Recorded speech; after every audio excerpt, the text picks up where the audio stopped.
Step into the world of power, loyalty, and luck. I'm gonna make him an offer he can't refuse. With family, cannolis, and spins mean everything. Now, you wanna get mixed up in the family business. Introducing The Godfather at ChumbaCasino.com. Test your luck in the shadowy world of The Godfather slot. Someday, I will call upon you to do a service for me. Play The Godfather now at ChumbaCasino.com. Welcome to the family. No purchase necessary. VGW Group. Void where prohibited by law. 21 plus. Terms and conditions apply. This is VOCM Open Line. Call 709-273-5211 or 1-888-590-8626. The views and opinions of this program are not necessarily those of this station. The biggest conversation in Newfoundland and Labrador starts now. Here's VOCM Open Line host Paddy Daly. Well, all right, and good morning to you. Thank you very much for tuning into the program. It's Friday, April the 26th. This is Open Line. I'm your host, Paddy Daly. David Williams. He's producing the Come On With It edition of the program. So if you're in the St. John's metro region, the number to dial to get in the queue and on the air, 709-273-5211. Elsewhere, it's toll-free long distance, 1-888-590-VOCM, which is 8626. I don't know if you've gone into Mount Pearl to the glacier to check out any of the Don Johns Memorial Cup action. Pretty great hockey, I have to say, and the Mount Pearl Blades are looking super solid. They won again yesterday, a 3-0 victory versus the Kent Coyotes. They have a 3-0 record, so headed to the playoffs they are. They play this afternoon. No, pardon me, they play tonight against Antigonish Bulldogs, 7:30 puck drop. And the Caps remain winless. They're 0-3, lost 4-0 yesterday to the Kensington Vipers, but anyway, they're back in action this afternoon as well at 3:30 p.m. versus the Kent Coyote. Okay, and the Allen Cup Breakers looking pretty solid, finished second in the round robin, so they shut out Innisfail yesterday 2-0, so they're going to move on to the semi-finals. They play tonight against the Stony Creek Tigers, a team they've already beaten in this tournament. That's at 9 o'clock Island time. Okay. And so we found out yesterday the news that legend Bob Cole is dead at the age of 90. It's hard to know where to start with the career, the life and times of Bob Cole, but I do know that growing up as a Newfoundlander, I always thought it was super cool that the voice of Hockey Night in Canada was from here.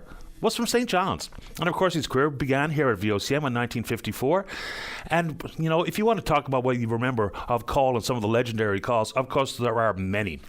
So the Oh Baby comes to mind. Of course, that's all with the majesty of Mario Lemieux, and just an amazing call. Salt Lake City in 2002 in the gold medal game, which he says is his favorite hockey game of all time, the best game he's ever seen. Of course, the call with Joe Sakic.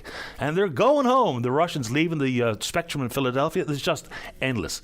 And on top of, you know, how he broke into the NHL, so he had met Foster Hewitt. He was dropping off an audition tape, and Hewitt, who was a legend of the game at the time, took him into the studio, listened to the tape, gave him some live feedback. Next thing you know, he's calling NHL games, of which he has called countless games. Of course, went to the Briar a couple of times, was a standout baseball player, and yes, Bob could be cantankerous, and he'd be the first person to admit it. But when you think about what he meant to the sport of hockey, and to hear NHLers, even last night after the playoff game between Tampa Bay and Florida, Tampa Bay coach John Cooper took time during the post-game press conference to talk about Bob Cole. Amazing. I was watching the Jays game yesterday evening, and of course, Schulman and Buck Martinez, they also talked about Bob Cole. So, again, just the fact that he was from here just made it super exciting. And of course, the voice, the way he could bring the passion to the game, even a boring game could be more exciting just because of Bob Cole. And so his time with Harry Neal, who I think that chemistry was undeniable. So sad loss. My condolences to his friends and family. I got to know Bob a little bit, played some golf with Bob. And yes, hard ticket, but an absolute legend of the sport of hockey. And I guess you could add curling and baseball to it as well. So born 24th of June 1933 and passes at the age of 90 on April 25th, 2024. Amazing stuff. Anyway, you want to talk about Bob Cole? I hope you do. And on that note, he says he's the best game he ever saw was the 2002 final, the gold medal game in Salt Lake City. It was on this date in 1920 that ice hockey made its Olympic debut at the Antwerp Games, where the centre named Frank Fredriksson scored 7 goals in Canada's 12-1 drubbing of Sweden in the gold medal match. Okay. So here comes sports for the summer, minor and amateur sports. You know, sometimes it's kind of heartbreaking when people reach out to me, mostly via email, because some people don't want to air their woes on air, and I understand that. But every single winter, every single summer, there will be a number of families reach out and ask me, is there a place I can go to get some support because my son or daughter would like to play whatever, and we don't have any money? is really unbelievable. So I put them on to certain organizations that can help. Some people, buddies of mine who actually have some money, have chipped in. We put some registration dollars, and I'm not saying me, some of my pals have done that. And then, every time I bring it up and you ask the provincial government about these things, there should be a lower barrier to be involved in organised sport. Of course, you can go out in the park with your buddies and throw the frisbee or the baseball or the football or what have you, but organised sports is different. So every time we bring it up to the province, they say, well, we have the physical activity tax credit. Okay, a refundable tax credit up to $2,000 per family, and that is an incentive and it can be beneficial, but it's after the fact. If I don't have the money to sign up my child now, then a refundable tax credit is worthless. I'd like the fact that there is some encouragement and incentive for people to be involved in physical activity. These activities include anything that demonstrates muscular strength, muscular endurance, flexibility, balance. So people will think about the notables of hockey and soccer and golf and the like, but there's a bunch of other sports that get included, like sailing, horseback riding, bowling. Things that use a motorized vehicle, they do not qualify as a physical activity, but it'd be, I think, beneficial to all, especially families who are living on the margins, and they would love for their sons or daughters to participate with their buddies, their neighborhood pals, their schoolmates, to be able to get out there and play some soccer, some baseball, or whatever it is that they want to play over the course of the summer or the winter. But anyway, you want to talk about it. Let's go. And coming next month, people who are qualified and eligible for the Canadian Dental Care Plan are going to get some help. And this is going to impact millions of Canadians. Still, confusion remains. Seems unbelievable to me that these big programs, which are important and can be absolutely beneficial to millions of Canadians, still some confusion how you have to qualify. You do have to go online and qualify through an eligibility form. Then you'll get a personalised number that can be used by the dentist or the denturist or the hygienist to submit your claim. Then there was the worry amongst the 30,000 plus dental care professionals in the country that were talking about the administrative burden, and they weren't interested in getting involved because of exactly that. Then we find out pretty late in the game that dentists can bill for the federal dental plan without signing up for the program. So with something that's so important, for confusion to reign supreme, and here we are next week, people are going to be able to avail of the dental care plan. If you're having trouble navigating the system, you get in touch with us. We'll send you the appropriate links. It's not that complicated, but for folks who maybe don't have access to the internet or are intimidated by trying to use it for things like this, someone in your social circle or your family or friends are going to be able to help you out. So if you're having trouble getting through and understanding that plan, that kicks off next month, then we can talk about it. Same thing reigns when we talk about pharmacare. We were the only G7 country in the world with universal health care without a pharmacare package. And of course, it's going to become a staggered issue. It's not all in one fell swoop. Very similar to when universal health care was delivered in the country. So the Medical Care Act was passed into law in 1966, but was not fully implemented until 1972. The problem with pharmacare at this point is that, of course, coming in at a stagger, $1.5 billion covering diabetes medication and contraceptives. Some of the provinces that are opting out, Quebec and Alberta notably, they say, and in this case I'm not sure they're wrong, is that with already established provincial plans for contraceptives, for diabetes medications, why not top up already existing plans as opposed to add a different layer of bureaucracy to an already overburdened bureaucracy and far too thick a bureaucracy in this country? So Alberta and Quebec, oftentimes I think they're on the wrong page, but on this one they seem like they're on the right page. So the pharmacare plan, we wonder whether it'll be extended, how quickly it'll be extended to cover a variety of more pharmaceuticals, but still people having questions about pharmacare because here we go. Multi-billion-dollar plans with still all the confusion and the questions that remain unanswered in large part. You want to take it on? Let's do it. Okay. A lot of pushback and feedback regarding comments coming from the Housing Minister, Fred Hutton, regarding Tent City. I'm not so sure exactly what's going on down there, and I think many people feel the exact same way. So the concept is, coming from Mr. Hutton, he's not saying necessarily that residents living in the tents are staging a protest as opposed to looking for help. His assertion is that some of their supporters, their advocates, are creating a barrier to allow people to find some alternate sources of housing. Now, of course, if that's simply an emergency shelter, we've already been down that road. We know that many people living out behind the Colonial Building do not want to spot an emergency shelter. But what do you make of that? Is it a hair split? Is it real? Are people standing in the way? I don't know. I mean, I know there's people that were well-intentioned and doing heartfelt work and advocating and volunteering and assisting wherever they can possible for the residents of the tent encampment. But there you go. And then, again, when we talk about big policy swings by governments, lots of going back and forth in the House of Assembly regarding the Comfort Inn, there's even some confusion about the basic number of rooms. So initially we were told there's 140 rooms. Okay, some rooms have been converted for other medical supports, whether it be addictions, mental health, or what have you. Then Mr. Hutton is using the number 130. Doug Pawson at End Homelessness St. John's is using the number 100. So who's there? How do you get in there? What do the wraparound supports look like? Are the staff in place at this moment in time? We're not entirely sure. And even though Mr. Pawson was on the show yesterday, and he and his group have done yeoman service for a variety of issues on the ground, and I'm going to remain optimistic that this Comfort Inn works the way it's intended. The way they reference it as a transitional facility is the key. If it doesn't become that, then it'll be not a waste of money or time, because we do know that we have to do something to help when people need and want help and are willing to accept help and are willing to go through the paces to be part of the transition. So anyway, I want to talk about it. We can do it. Tons of reaction to the announcement that Uber has come to town. Again, people will do as they see fit with their own money. I think there's been some helpful work done by some journalists out there looking how much it costs to get into a traditional cab, one company or another, versus an Uber. For some of the notable passages, from Memorial University to George Street, from Paradise to the airport, that kind of stuff. Just do yourself a favor and know what you're getting yourself into. That's basically all I can say. What kind of impact will it have on traditional cab companies? Remains to be seen. Certainly feels like it's going to take away some of their business. How much? Don't know. Will people be listening to the traditional cab companies and saying, well, they've been here. These are people that live in my neighborhood, but so do the Uber drivers. So I feel bad for the cab companies and the individual cabbies, some of which have been very vocal, including on this program. But I'm getting huge reaction to the Uber story, which I thought people wanted it.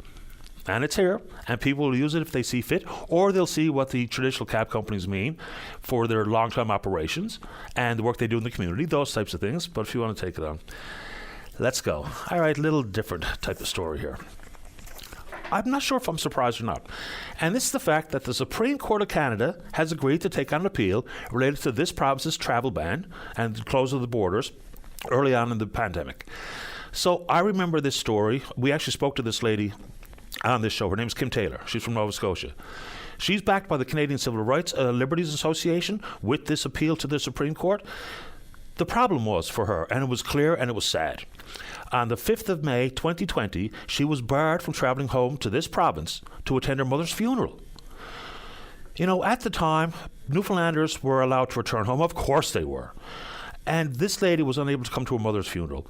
We even had stories of people who lost loved ones and they weren't able to even have a funeral.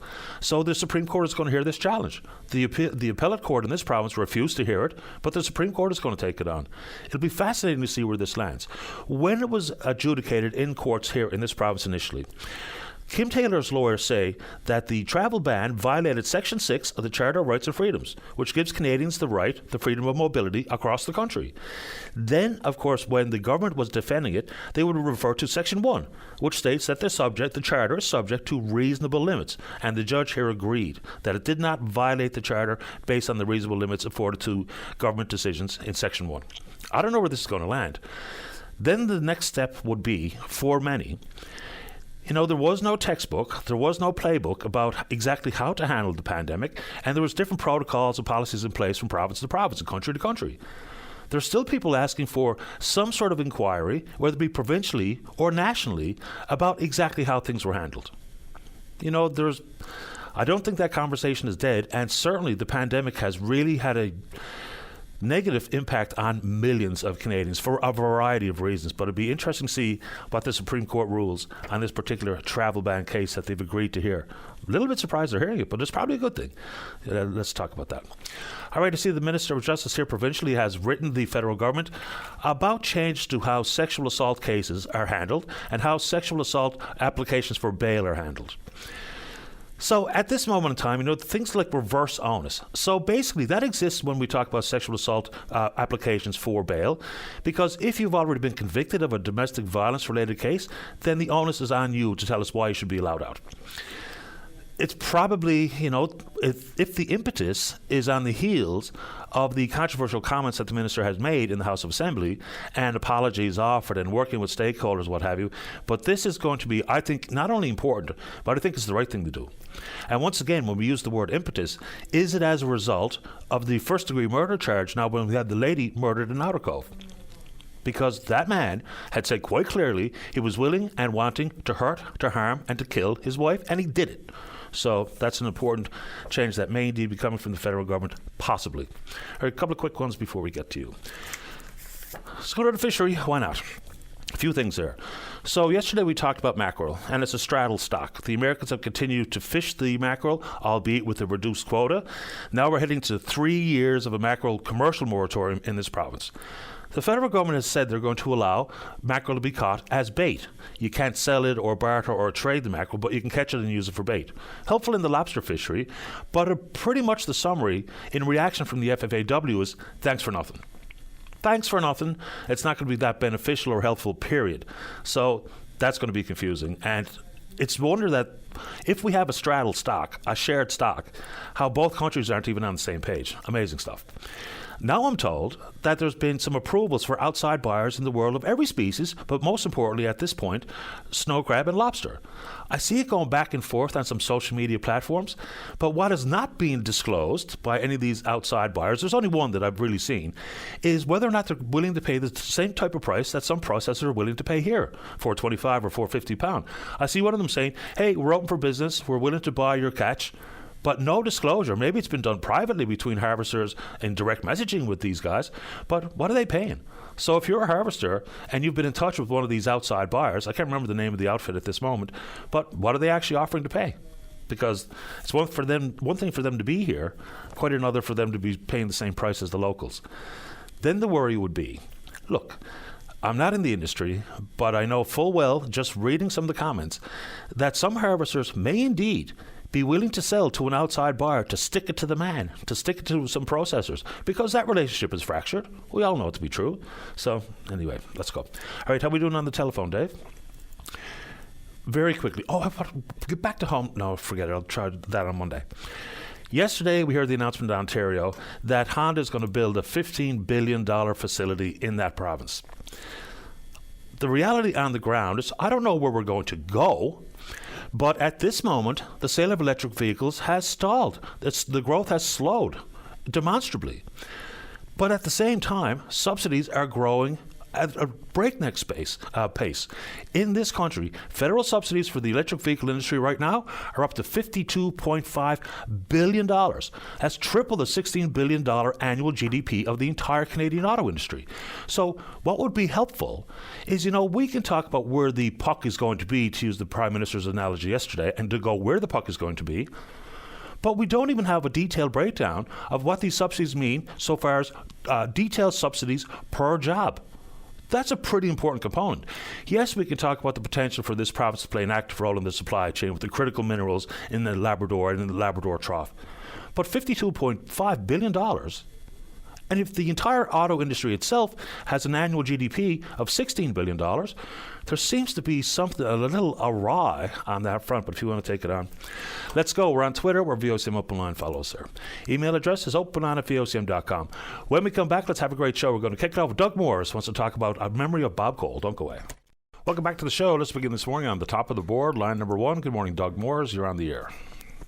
Yeah, hi, Paddy. Good morning. How are you, sir? Doing well, sir. How about you? Fine, thanks very much. Yes, I heard your preamble with respect to Bob Cole. I just like to, and we all know how Bob was legendary. And we all, at the national level, I'd like to tell a good Bob Cole story, and it's something on the local level I think a lot of people in this area here can relate to. But anyway, is it okay if I just tell it? Oh, you take a minute or two? Yeah, go right ahead.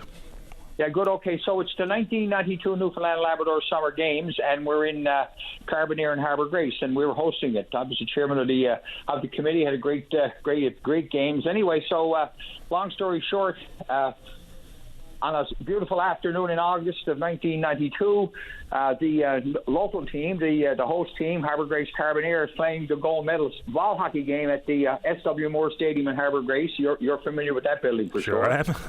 Yep. Blocked to the rafters, people hanging everywhere, the doors open, a lovely August summer afternoon.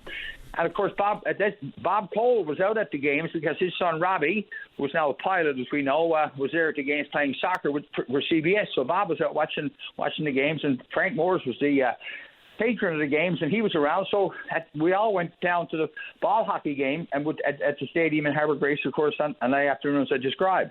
Anyways, about 5 or 6 minutes left in the game, and I said, Cole, this is being broadcast. Where Don Combs was up in the booth. He's broadcasting. He said, come on up. I said, come up and see what's going on. So we go up, a couple of us, myself and Joey George and Bob, go up the steps, get into the booth, and I said, introduce him to Don. And then for 5 minutes left in the game, I said, Bob, here, take the mic, broadcast it. Oh, Morris, I'm not going to do that. He takes the mic, and he starts to broadcast the game. He didn't have a note. He didn't know who the players were. Didn't have a score sheet. He just went on with the flow for a couple of minutes. It was unreal. 30 seconds left in the game. Ira Layden of Harbour Grace scores the gold medal winning game for the host team. So Bob broadcast that. So that was a great story, for sure. Absolutely. And I mean, whether it be his tennis tournament out in Topsail or his golf tournament, bringing in celebrities and pro hockey players stuff, just a bit more local action on behalf of Bob's efforts and his fame. I mean, I knew Bob a little bit, and, no one wants to ever speak ill of the dead, and I'm not going to here, but he was also, it was no sweat to rub Bob the wrong way, which was kind of fun. Easy to get a smack in the mouth from Bob, I can guarantee you that. No doubt about it. But like I said off the top, in summary for me, was as a young hockey player, knowing that the voice of Hockey Night Canada, even though Foster Hewitt is a legend and Danny Gallivan was great, but Bob was the voice and the face of Hockey Night Canada, and to know he was from here, there was just something special about that, period. But quickly, another few seconds. I know a lot of people want to get on today. But last night I just saw some of the highlights. And when you look at the dramatic moments, the vocabulary, the syntax, the presentation, the love, the emotion that Bob put into it, buddy, I mean, that's very unbelievable the way he was. And he's a legend, of course, and we're all proud of Bob Cole, and certainly send condolences out to Karen, and all the children, the four wonderful children that Bob and Karen had, and great. We all remember him, and he will. If there was ever a GOAT in sports, Bob Cole is certainly our GOAT for sure. 100%. And I like the comment coming from Ron McLean. He said, Bob's play-by-play style comes on you like smoke from a campfire. Yeah, that's for sure. That's great. Paddy, thanks for this. Appreciate getting on. All the best, sir. Same to you, Doug. Take care. Thank you. Bye. All right, bye-bye. Great stuff. Let's go to line number 2 and say good morning to the CEO of Avalon Employment. That's Sean Wiltshire. Good morning, Sean. You're on the air. Good morning, Patty. Thank you for having me. Happy to have you on the program. We actually had the Minister responsible federally yesterday, Randy Boissonneau, on talking about this. And this is a reduction in the labour market transfer dollars. So there's still $142 million, but there is a shortfall this year of some $16.5 million. What does that mean for impacting your group? Well, right now, the cut for $16.5 million, our share would be, for supported employment, would be $3.5 million. It translates to about 25% of the budget, so it could mean up to 170 folks with disabilities would lose their opportunity to participate in employment. So with the new announcement that the minister made yesterday that there's an additional $90 million coming to the province of Newfoundland, we're cautiously optimistic. Let's remember that over 709 people with developmental disabilities went to work in Newfoundland and Labrador last year alone. We had over 285 people enter the autism pilot program, and 206 folks with autism went to work in the last 3 years. And let's remember, it was a pilot program. We started this pilot in the middle of the pandemic, and we're still able to get 206 folks jobs. So over the period there, you're looking at 900 people who were able to access employment who previously weren't able to. That's what employment and supported employment is about, and particularly, this is not only in St. John's, this is right across the island, from Port aux Basques to Labrador, right down to Clarenville, and everywhere in between. There's enough organizations to support the population in Newfoundland. We just need to make sure we support those organizations so folks have that opportunity. So just give us a better understanding about how that program works. So is it trying to develop direct relationship with employers to talk about understanding people on the spectrum, or how exactly does this work? So we actually approach employers and we match people's skills to the jobs that are available. So if somebody had come out of school and had a modified high school program and they have a developmental disability, they'd have some skills around sort of entry-level jobs. So we would work with employers to be able to get that person into a job in their home community and then support them. You know, that might be including, you might have a little bit of on-the-job support in the beginning, or you may be independent. The range of folks that go to work are all the way from people who have many, many significant challenges to people that we have 2 degrees from the university and still struggle to be able to make that connection. Each one of them is an individualized approach, this idea that you can just sort of go out and get 500 jobs. We're trying to make sure that people have success. So when we take somebody off of income support and they're an accountant and we're able to get them in a job in executive council or a firm here in town, they're moving from income support to, a $60,000 a year plus job. Now, while that's a high example, we have lots of folks, Patty, that are able to make a connection to the labor force and remain on not having to go to income support for their money. They pay taxes just like everybody else in Newfoundland and Labrador. They contribute to the economy. There's also this idea, government always talks about, social determinants of health. Well, if you've got a job, you definitely feel better. If you have a job, you have money to spend. All of the issues that we're talking about, social programs, they're all solved with a job. So if you have a job, you have the ability to make decisions. And when you don't have the access to jobs, then you continue to be marginalized. So folks with autism, in particular young folks who come out of university, they come out of university, they've got 2 degrees, and they're not able to make a connection. Now, not only are they $45,000 in debt, they have no opportunity to use the skills that they have. So we developed a program. It's been recognized worldwide as one of the top 75 programs in the whole world. And we're running it in Newfoundland in 10 locations. And those are the folks that we're trying to connect with, making sure that people at least have the opportunity to demonstrate their skills. This is not a case of where we're placing somebody in an employer and the skills match isn't there. This is we are making sure that the employer is getting what they need. They get the skills that they need. They get an employee that wants to work, that's going to turn up on time, is going to turn up on the, every day they're scheduled. And if there is a challenge, you've got an organization throughout Newfoundland and Labrador that's kind of like a little human resources department for one. And so businesses are busy trying to make their businesses work. They're busy trying to keep things afloat. That's how come we're so valuable. We step in, we help the businesses understand, and then we step back. We're there to make the businesses in Newfoundland and Labrador more profitable. So this announcement that the minister talked about yesterday, where there is some additional money and resources going to be allocated to Newfoundland and Labrador, is an opportunity. It's funny, Patty, because it doesn't matter what kind of government it is, Liberal or Tory or federal or provincial. I know that they want to support the inclusion. This kind of seems to be an unintended consequence of, program money being moved or changed. We still don't know how the process will go, but we're optimistic that the opportunity will continue. I mean, we're a leader in Canada. We're a leader in the world. It would be an awful shame to see the opportunity for somebody to go to work be missed because somebody thought that, program funding changed. And let's not forget, both Canada and the province of Newfoundland and Labrador are coming out with autism strategies to support folks who are neurodiverse. It would be, you couldn't have a program like that unless you included employment. All of those folks that have issues around being able to connect are going to need somebody to help them, and that's what we do. And if the program gets diminished, then of course we lose some of the momentum we have with employers understanding that absolutely the people that are connected through Avalon Employment are employable, are productive, are helpful, are beneficial to the company, do lead to increased profitability, so some of that traction can be lost. When I put this real life scenario to Minister Boissonnault yesterday, so the Labour Market Development Agreement began in 1997. It got really topped up in 2017. Last year about $3.5 million was transferred from the feds to the provinces and the territories. I painted the Jork scenario to the minister. He turned around and said this is really the province's fault because they were told quite clearly that there was going to be reductions in transfer dollars this year and pretty much knew it was going to be a reduction of $16.5 million annually, in this particular transfer year. So he said the province knew. So for organizations like yours, you should be really turning your attention and focus. And I'm not going to get you trying to play blame game here, but he said turn to the province. The province was told. So for the province to react like, oh my God, what are you doing? What about the real life real-life scenarios and problems you're creating, the minister federally said, well, everyone was told, so it's the opportunity for the province to pick up the ball. What do you think? And I think that's one of the things where when you don't engage, when departments and governments are making decisions and you don't look at who it's going to be impacted, whether it be an unintended consequence, we are in sort of in between. The federal government and provincial government don't want to take somebody with a disability's job. The challenge is finding the right vehicle to ensure that somebody has that opportunity.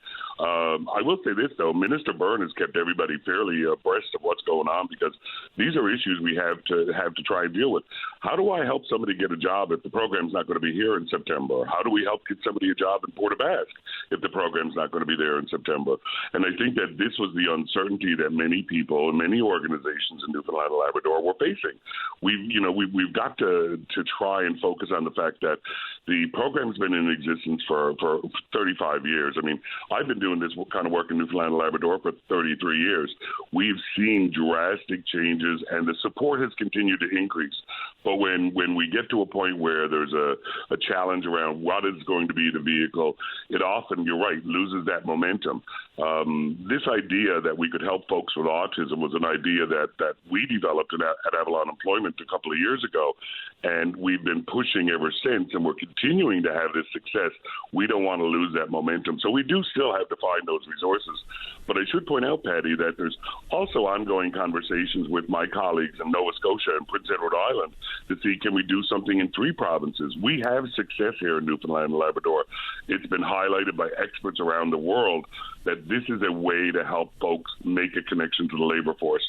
And every time we help send somebody to work, we're saving money for government, from income support to mental health services to housing. Just when you think about how many people go through work, if we don't help them, they're going to have to be on income support. They're going to need home support. They're going to have all kinds of other health challenges because they're not participating. So this is a win-win situation for all levels of government. And most importantly, it's a win situation for the individual and their family. Because when we get somebody a job, we don't only impact that individual. We impact that employer, making sure that the job is filled in that labor market.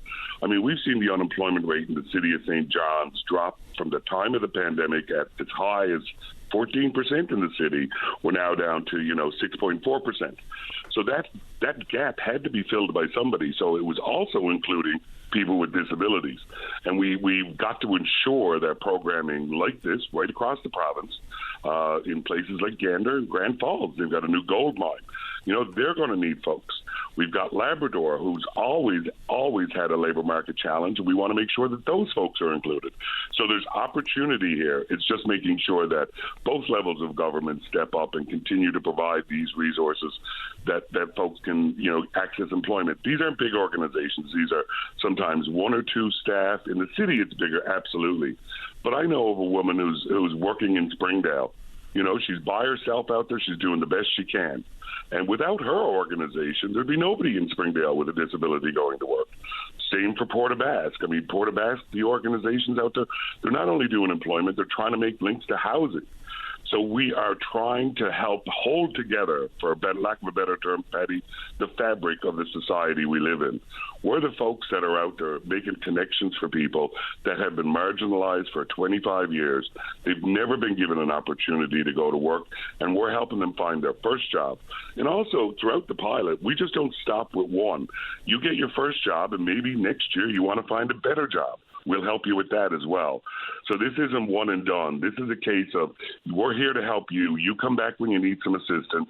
You start your job at Costco today. Maybe next month or next year you'd like to drive the forklift. We're going to help you get the education, make the links for you. So it's ensuring that people are on a career path. This just isn't about a job. This is about the economy of Newfoundland and Labrador being inclusive. And we already know that the labor market is changing, and we need to include all hands on deck to make sure that the economy works at the top speed. Sean, good to have you on the show this morning. Stay in touch. Thanks, Patty. Take care. Bye-bye. Sean Wiltshire, he's the CEO of Avalon Employment. Let's take a break. When we come back, Diane's here to talk about the Comfort Inn. Then we're going to speak with Rodney Reid from the Newfoundland and Labrador Federation of Agriculture. Don't go away. Welcome back to the show. Let's go to line number 3. Good morning, Diane. You're on the air. Good morning, Patty. I'm going to tell you things I've told you before, so no solace can or need it. I'm dying. My son has a heart attack that a blood vessel went up and caused damage to his brain.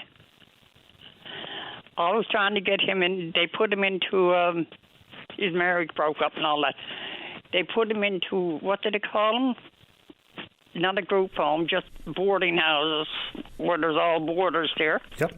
Or roomers' house. He wouldn't even go in there. He came up and slept on my floor for 4 months. And anyway, I finally got an apartment in this apartment building by going over the manager's head because she didn't want to rent him one because she didn't like me. Now he's down there. He can barely get up over any stairs. I'm still trying to get. I got a letter from, or he got a letter from the housing, saying that he was accepted 2 or 3 years ago. So I was delighted. I put the letter away, and the couple up the hall that got their letter at the same time, they got their place. I said, well, that's okay. You've got to take care of couples and families before they take care of single people. I could understand waiting longer. So I lost my patience now where I'm so sick and called the housing, and I was told, this is my stupidity, that right on the letter it says you had to apply every year. But I've been calling there 4 or 5 times a year, and no one told me that before because it was on that letter, and I got too excited because he was accepted. And now that when I see him today, I think I'm going to send him in. Now, he hasn't got enough brains to do what's right for him. He needs not a social worker. The social worker was down there to his place. He needs help, but he won't accept it.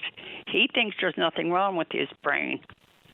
And when I heard that they're going to be renting that hotel for $20 million for 3 years, I want to know what GD politician owns it. And I would like a place for my son. I feed him. He gets his check. He goes by $40 a week, and the rest goes into the goddamn BLTs that shouldn't be anywhere around. Okay, so has he, through anybody, attempted to get a room with the Comfort Inn? And if he doesn't think he needs help, consequently doesn't want help, what can anyone do? What they can do is tell him if he doesn't if he doesn't do what they want him to do, he can't keep that apartment he has. I can't talk to him because he'll ignore me completely. But when I had the social worker down there, I should have told him, go back down and say you can't have this apartment if you won't accept help. The place is like, I'll tell you what, I lost my key. I had the key to his apartment. I went down there, wait for him to come home. I lasted maybe 30 to 60 seconds. I had to leave again. Now, that'll give you an idea of what it's like down there. Oh, I would imagine it's terrible. But I think I get where you're coming from, Diane, but let's just say they've given that ultimatum. Either accept this type of help or service or social worker or the Comfort Inn or whatever, or we're going to boot you out of your apartment. Wouldn't that just possibly make things demonstrably worse? Not in his case, Paddy. You think that would result in him saying, okay, if I have to get the help to keep this apartment, I'll do it. So that's what you think would happen? I know that's what would happen. Okay. Because I know how his brain works. And not only that, $20 million? And they're not buying the building? And that's not the final price tag. That's not an all-in total either. We still don't know exactly what it's going to cost. That's simply to lease the building itself. There's additional costs that have not been added up and have not been disclosed. So I think that's just the beginning point, $21 million over 3 years. Well, that's it. When he comes up today, I'm sending him into Confederation Building to get him a job because you obviously don't need a working brain to be there. And if someone don't help me soon, if I lived in the States, I can see why they're aggravated to go out and get them guns and shoot people. Why? Because I'm at the point right now, I'd probably blow someone's head off if I had one. I had the nerve. I hope that's not the case, Diane. You know what? All I do since yesterday morning is cry. And it's heartbreaking to hear it. And I wish I could do something for you. Have you tried to get someone to be your advocate, your champion, a social worker or what have you? Have a conversation with someone in that department to see if they can reach out to him directly, to have this type of conversation, you know? And did that, Paddy. So everyone's turning their back. Everyone says if he doesn't want to do it, he doesn't have to do it. And some of the problems. Now, don't you think I'd die in a little bit more peace if I knew he was in a roof over his head that he's going to be able to afford? Yes, of course. He only gets a couple of $100 a month because the rent is so high here. I understand. Some of the problem also lies in the fact that we know that people who are refusing help, even if they really desperately need it, but they don't acknowledge that themselves personally, that even if you give them the help, it doesn't get absorbed. It doesn't work. There's that need to flip that mental switch to say, okay, I know I need help and now I'm going to accept the help and hopefully it's going to make me better. Whatever we're talking about. You know what, Patty? That might work with people who have bad backs. I've had a bad back since 1985. I raised my children. I painted my walls. I did whatever I had to do because I knew whatever I did, how long that... If I lifted a box of groceries, I knew my back was going to hurt for 3 days for doing it. And the condition he's in, once they get him to say yes, if they send in a caretaker 3 times a week, he wouldn't be living in the squalor he lives in now. He comes up here to eat. I got to pay everything for him. I can't afford to buy him clothes because he goes up into the laundry room. His memory was affected. He forgets his laundry and leaves it up there. So that ends up out in the garbage or someone just figures it's there for the taking. Diane, I wish there was somewhere I could direct you here, and I'm really sorry to hear your circumstances. Would you like to say anything else quickly? I have done everything. If I understand. there's any government official that got a set of ears and a bit of a brain, especially that top guy, wasn't sure, I'd like to jump on his toes. Anyway, tell them to start doing something for people who deserve it, not the goddamn people who are refusing. If they want to live in the woods, let them go up in the goddamn woods. Okay, we've got to hold off on the cursing a little bit here, too. Right. Okay, Diane, take care. Bye-bye. Let's take a break. When we come back, Rodney Reed, you're next. Don't go away. Welcome back to the show. Let's go to line number 5 and say good morning to the Newfoundland and Labrador Federation of Agriculture Climate Change Manager and NL Living Project Lead with the NL Living Group. That's Rodney Reed. Good morning, Rodney. You're on the air. Good morning, Patty. How are you? Doing well, sir. How about you? Great, thank you. Let's talk about the partnership between the Federation of Agricultural and Living Lab.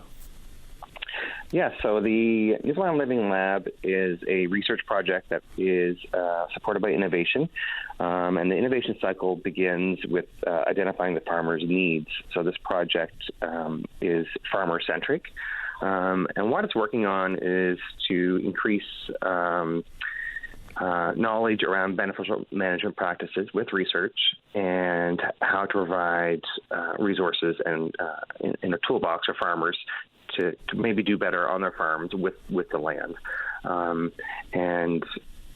It's a 5-year project, and it's a collaboration between the provincial government, Department of Agriculture, Agri-Food and Agriculture Canada, and also the Federation. And a lot of the research is happening with Memorial University through the Grenfell campus as well. So it's a collaborative approach.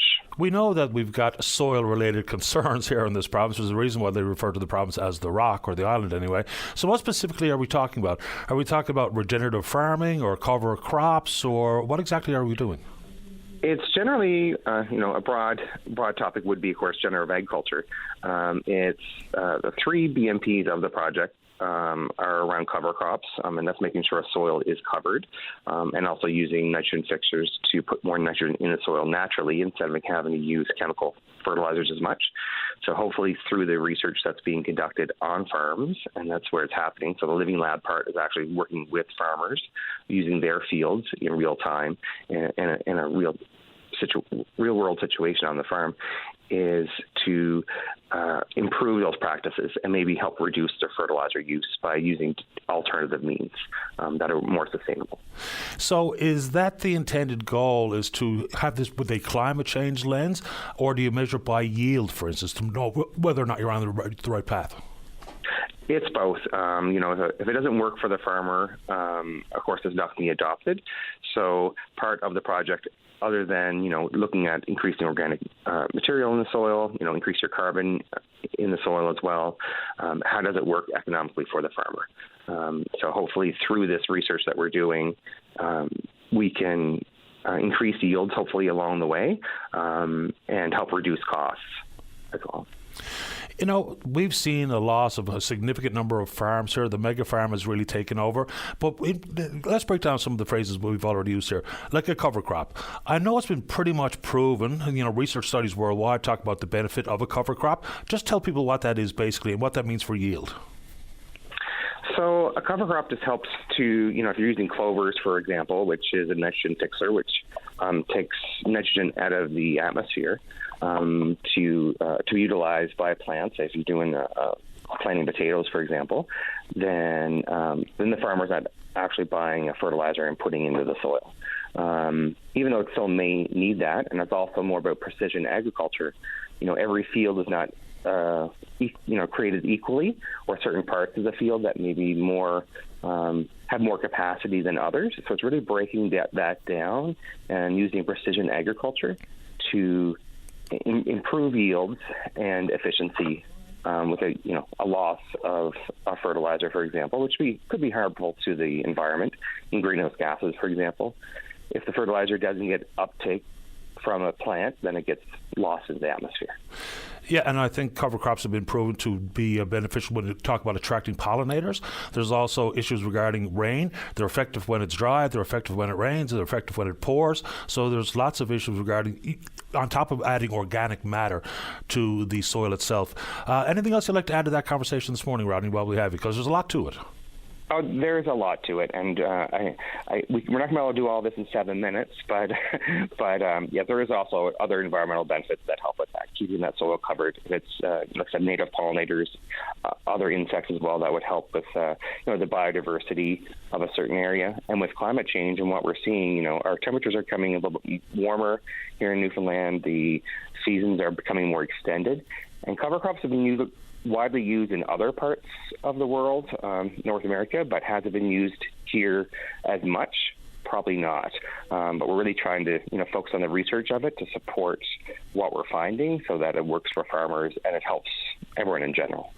How does it work hand in glove with something like crop rotation? Well, crop rotation is not going to bring in, help with greenhouse gas emissions and nitrogen use efficiency.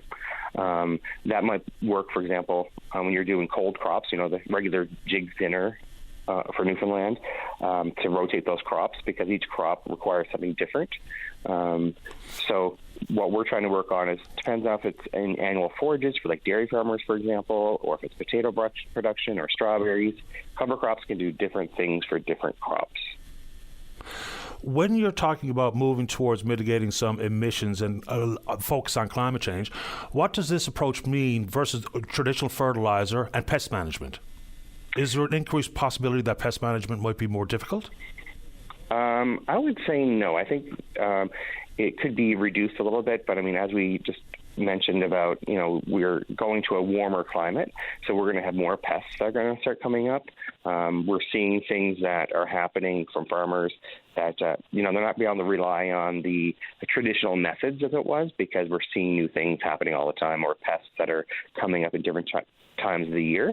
Also, some cover crops have a natural pesticide built in. So if it comes to wireworms for potatoes, stuff like that. So there's a lot of different things that can be done. So hopefully through this research that's happening, we can help Newfoundland farmers and also help the bottom line. In addition to, the treatment of soil, what are some of the other technologies that farmers are using on that front regarding climate change? So right now, also part of this, the fields, the labs themselves, they're about 5-acre plots. are being mapped out with a drone through a grid system, so that you can actually see what is, through a heat map, what in that 5-acre parcel may have more nitrogen or more organic material, so that when you look into robotics, for example, and precision agriculture, which is an emerging industry itself, how do we go into that field instead of blanketing X number of pounds of, say, nitrogen per acre? Do we use a robot or some kind of other technology that can, variable rates can be applied to different parts of the field, for example? So you just have your own designated plots of land as opposed to dealing with farmers in their own farms? Is that what I just heard? No, so the land is actually on farmers. Okay. On farmers' land. Yep, so we work with those farmers directly on their land. They're engaged in the whole process. And then hopefully through what we're learning through this, we can share that knowledge and transfer it to other farmers, and hopefully we can help them as well with their farms. Given my limited knowledge of all these things, this really sounds like more organic farming versus trying to deal with traditional farming and the use of fertilizer, what have you. Is that a fair summary? Is that this is a move towards more organics than it is with maybe the fertilizer use and what have you? No. Okay. I would say it's towards more efficiency. So to make sure that farmers have what they need, and like I said, and looking at every field is not equal, and how that looks like. So the economics of putting so much fertilizer down and not really looking at the variability or what that field needs, there could be a lot of cost savings. So that can go on to the end consumer as well. So how to reduce costs, especially in the current economy challenges. So, Rodney, really appreciate your time this morning. Thanks for doing this. You're welcome. Take care. Bye-bye. Thanks. Bye. Rodney Reid is the Climate Change Manager at the Newfoundland and Labrador Federation of Agriculture. Let's go to the news. When we come back, Mike's there to talk about green energy. Don't go away. Welcome back to the show. Let's go to line number 4. Mike, you're on the air. Hey, good morning, Paddy. A beautiful morning it is. Not too bad. Yes. No, Paddy, I called up and hopefully I'll get there given the time to speak about green energy, black energy. But just before I do that, I'm that mad here this morning that hopefully I can control my thoughts and get to the green energy. But there's something that I got to get out first. And I've been bombarded with emails and phone calls and stuff. And it's a sad story. It's really a sad story. And these are coming from the people that are being forced into these town hall meetings with corporations they don't know, sitting across the table from snake oil salesmen that don't have the answers because we don't have no legislation, we don't have no rules to the game. And the information that I've received is devastating. This. What are we even talking about? About the people with the wind turbine projects and what's going to happen in their communities and the town hall meetings that Andrew Fury has forced them to go to get answers when there's no answers. And it's really sad. It's really sad. Who's forcing someone to go? I'm not sure what that means. Who's forcing anyone to go to a town hall?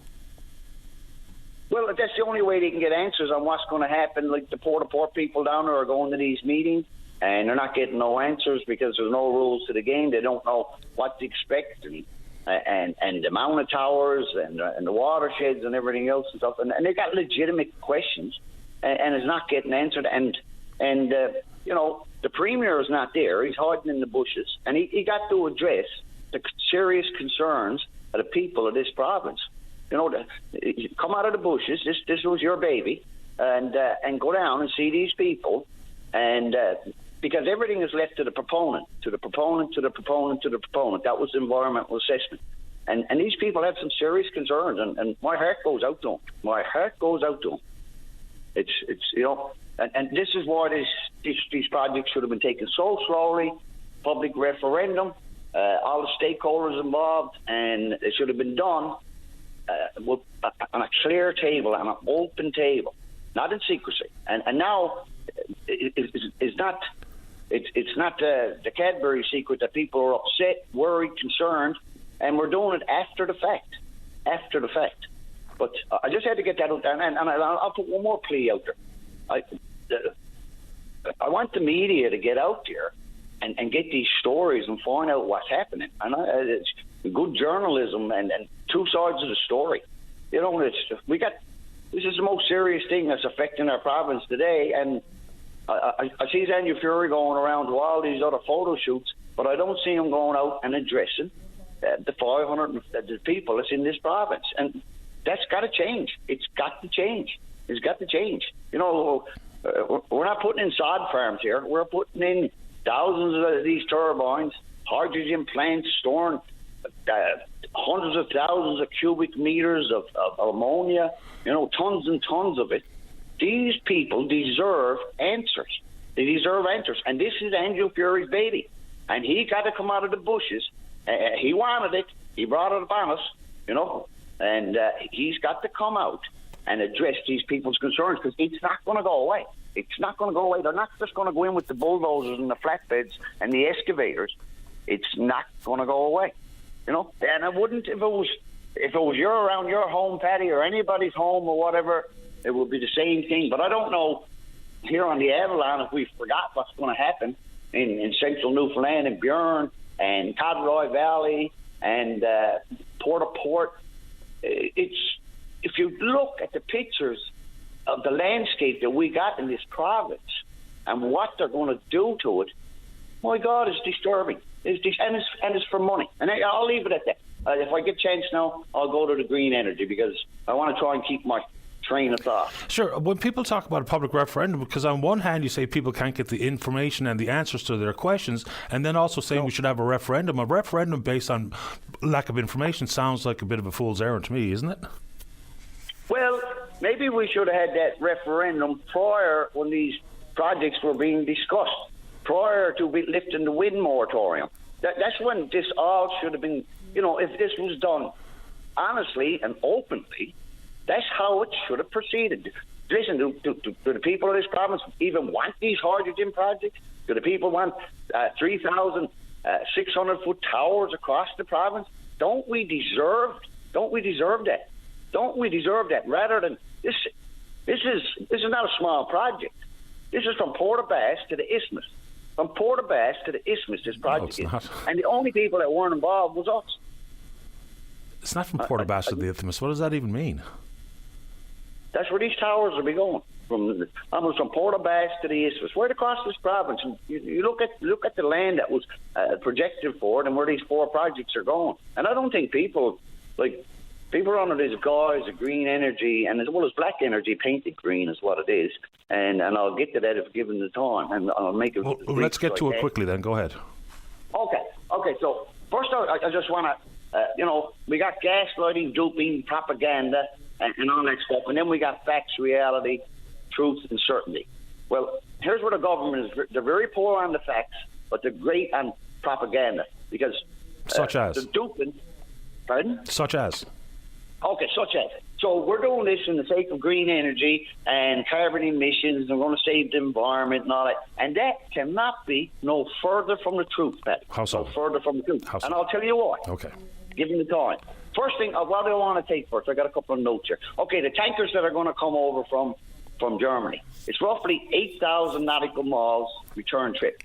They'll burn 2.5 million gallons of a lower grade than Bunker C, actually. I fails to remember that grade. But they'll burn 2.5 million gallons. They'll be at sea, depending on the sea conditions, 20 days, 25 days or whatever and stuff in that there. But they'll burn on a return trip.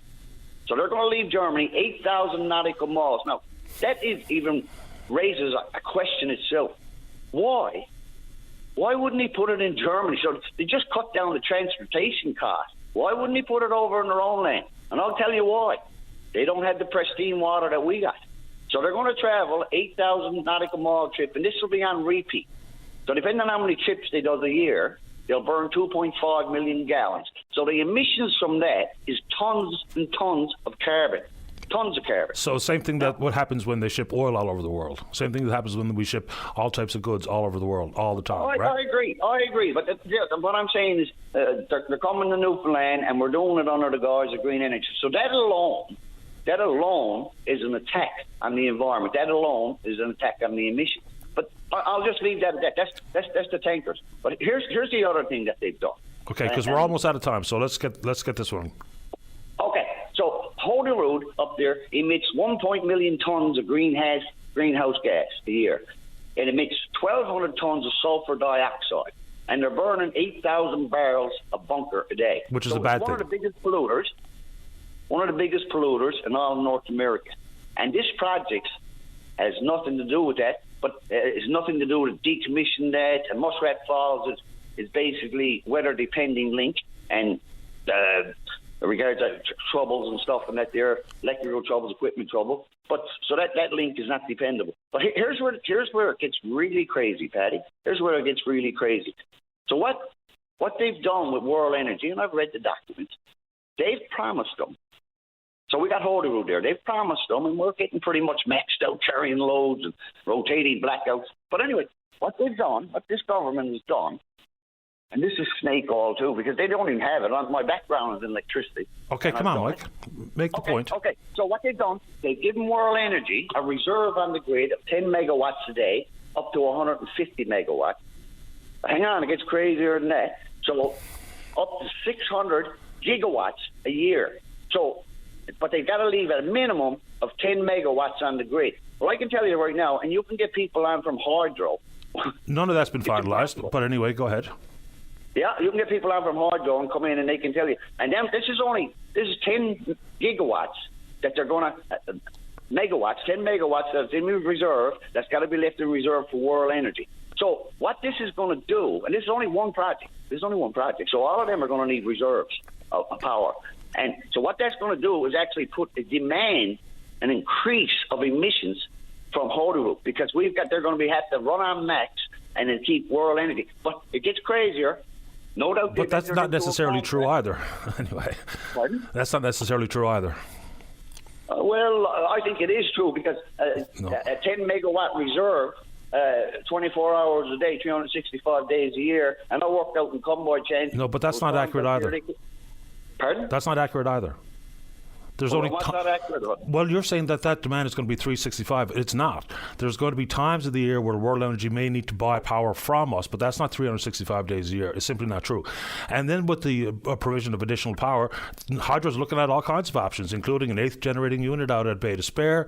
They're talking about potential for a 150 megawatt diesel generator somewhere possibly located near Holyrood. They're looking at all kinds of stuff. So World Energy's demand is not 365 on our grid. It's just not true.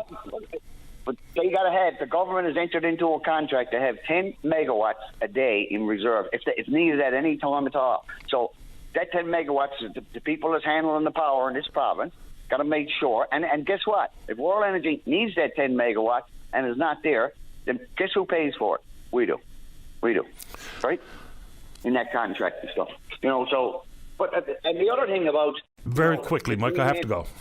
Okay. The other thing about the green energy and stuff and that there is, like, our bogs or peatlands are one of the best absorbers of carbon, and the amount of that's got to be destroyed in the sake of green energy, it's unreal. It's unreal. And then we'll go a little bit further. All these turbines that got need rare metals from all around the world, make them into generators and stuff and that there, rare metals. So that all got to be mined and coming from other different places and stuff. So we got the tanker, we got the power loads, we got all the rare metals and the parts and the cement and the rebar and everything else that's destroying our environment, and we're continue to call it green energy. But then we got ammonia contamination. But at the exact same time, people who have big issues with mining components, and some of that is exaggerated to the nth degree, but then they're still huge supporters of the fossil fuel industry. It's just sort of a strange contradiction. Well, but we're doing it under the guise of green energy, and we're not helping the environment. Actually, this is what people don't get. We are attacking the environment. We're attacking it. And then we're doing it for foreign countries. There's absolutely the few jobs that's going to come out of this. There is a problem with the fact that it's not for domestic use. I think people will agree with that. Mike, I'm late for the break. Appreciate the call. Very good. And let's get out and get them stories looked after with these people and get the playing cards laid on the table. Thanks, Mike. Thanks, Paddy. Thanks a lot. Okay, bye-bye. Let's take a break. When we get back, talk about greener sources of fuel. Paul Burton is the refinery manager at Brea Renewable. He's up next. Don't go away. Welcome back to the show. Let's go to line number 3. Say good morning to the refinery manager at Brea Renewable Fuels. That's Paul Burton. Good morning, Paul. You're on the air. Hey, good morning, Patty. Thanks for having me today. Happy to have you on the program. So we now know the company's told us you're producing some 18,000 barrels per day of renewable diesel. Who are your customers? That's right, up to 18,000 barrels per day. Right now, we're selling our product in California primarily. That's, of course, where the main market is for renewable diesel right now. The California government, of course, have committed, a few years back to reducing their carbon intensity, their footprint, by half. And, other governments and other jurisdictions are looking at similar legislations and rules and incentives. But right now, today, it's California for us is the main market for our product. And just the most recent caller talked about World Energy GH2. They have huge operations in California doing the exact same thing. So what type of industry? Are we talking about aviation fuel, or is it transportation? How is it being utilized? So today it's the transportation market, mainly transport trucks, that type of thing. Of course, we all need to get our fruits and vegetables and all the goods and services to store so we can buy them. And it's difficult for, today anyway, transport trucks to switch to, EV as an example. We can all go and buy a car, an EV car, or a smaller car and burn less gasoline, but transport trucks are still required, of course, to move the larger items. And so the market for us is renewable diesel, and those trucks are driving around in renewable diesel now in California more and more every day. I just got back from California a little while ago on a trip, and you see it all the time. The trucks going around with big signs on the side saying, 100% renewable diesel burned in this vehicle. So it's huge down there, the switch from traditional diesel to renewable diesel. In the future, for us, sustainable aviation fuel, or we would call it jet fuel here before, is in our future as well, and that's 100% drop-in replacement for traditional jet. We've made some, moves here to get ready to start making sustainable aviation fuel as well in the near future. This is a question based on ignorance. Is there anything that has to change at the manufacturers, to accommodate the renewable fuels that you're producing, whether it be for airplanes or trucks or otherwise? For the people consuming it, you mean? No, for the manufacturer. Is there anything different with how they build the airplane or the truck to accommodate these renewables? No, it's 100% drop-in replacement. So they don't need to do anything. They for every barrel of renewable diesel that we sell them, they remove 1 barrel of traditional diesel. So there's no changes to any engines. It's drop-in replacement. So it's a win for them as well. When we talk about emissions, so with traditional diesel versus yours, what's the difference? About 50% less reduction, greater than 50% actually reduction in emissions compared to regular petroleum diesel. Are there any current domestic customers for your product? You mentioned California, and of course, a lot of the climate change related matters go to unleaded fuels, whatnot. A lot of that originates in California to begin with. So are there domestic customers available at this point? Not yet. I mean, the local governments and the federal governments are working on programs, like I said earlier, there and other jurisdictions around the U.S. as well to make it possible to sell locally. That's our hope. That's everyone's goal, is to get to the point where we can sell, locally as well, and make the business still profitable. And I think all jurisdictions are looking at these things and these programs now. So hopefully in the near future we'll have local markets, or better opportunity at local markets. What's the cost comparison for a barrel of your sustainable diesel versus traditional? It's a little bit more expensive, but these incentive programs that the California government has in place, for example, makes it feasible for companies and for us to produce it and for them to buy it. So that's the key, are these programs that are in place. What does the capacity increase look like for you? What's the goal? Of course, it's all going to be based on market demand, but what are the plans? So right now, like you said earlier, we're an 18,000 barrel per day refinery, or renewable refinery. We short-term plans is to do some debottlenecking and get up to 24,000, and then beyond that 30,000 plus barrels per day is the little longer-term plans. But within the next year or two is 24,000 barrels. which is significant. That makes us, right now today, as an example, we are the largest independent renewable diesel refinery in North America, and one of the, between the third and the fifth, depending on the day, largest renewable diesel producer in the world. When we're talking 24,000, 30,000 barrels per day, we will be, the largest producer anywhere really. And, this is a significant thing for Newfoundland and Labrador and for the country, really. Yeah, for a project like this to be at the tip of the spear, it is fascinating for this province. Paul, I appreciate you making time for the program this morning. Thanks for the call. Oh, you're very welcome anytime. Thank you. Take good care. Bye-bye. It's Paul Burton, Refinery Manager at Brea. Let's go to line number 6. Say good morning to the Liberal member for Corner Brook. He's the Minister of Immigration, Population Growth and Skills, Jerry Byrne. Minister Byrne, you're on the air. Thank you so much, Patty, for having me on this morning. I do want to start with something which is very important and very sad, which is to give my sincere condolences to the families of Nick Skinner and Trevor Childs, who will be laid to rest this afternoon in Lark Harbour at St. James at 2 p.m. This is a tragedy which is just it consumes you, because an uncle and his nephew, Trevor Childs, of course, is a father of 3, has a loving wife. I have represented the Bay of Islands for 20 years, Patty, and I knew the extended families very, very well. And this joint funeral, which will be held this afternoon, will be a very, very emotional, very, very sad moment for all of us. Yeah, 100%. I think it's safe to say that when these types of tragedies occur, especially when we're talking about loss of life at sea, there has that concept of provincial grief. I don't know how impactful it is to everybody, but it comes across as a kick in the guts to me. And I imagine I'm in the majority on that front. So let's hope the family can get through it. And the community, of course, is reeling, whether it be Lark Harbour and York Harbour, where both gentlemen lived. So terribly sad. So this on the eve of the National Day of Mourning, which will be held on Sunday, April 28th, we remind ourselves that both workplace injury and workplace fatalities are in our worlds, in our daily lives, to the point where we have to commemorate a bittersweet commemoration of all of this by actually having a National Day of Mourning for those who were both injured and killed on the job, because that's what young Nick Skinner and his Uncle Trevor were doing. They were making a livelihood for them and their families. So it's very, very sad. Very, very sad. Minister, before we run out of time, I think you wanted to also offer a rebuttal to Minister Randy Boissonneau, the federal minister, because we put the direct questions to him about the reduction in the labour market development transfers. And so this province still has $142 million on the table, but there was a reduction of $16.5 million.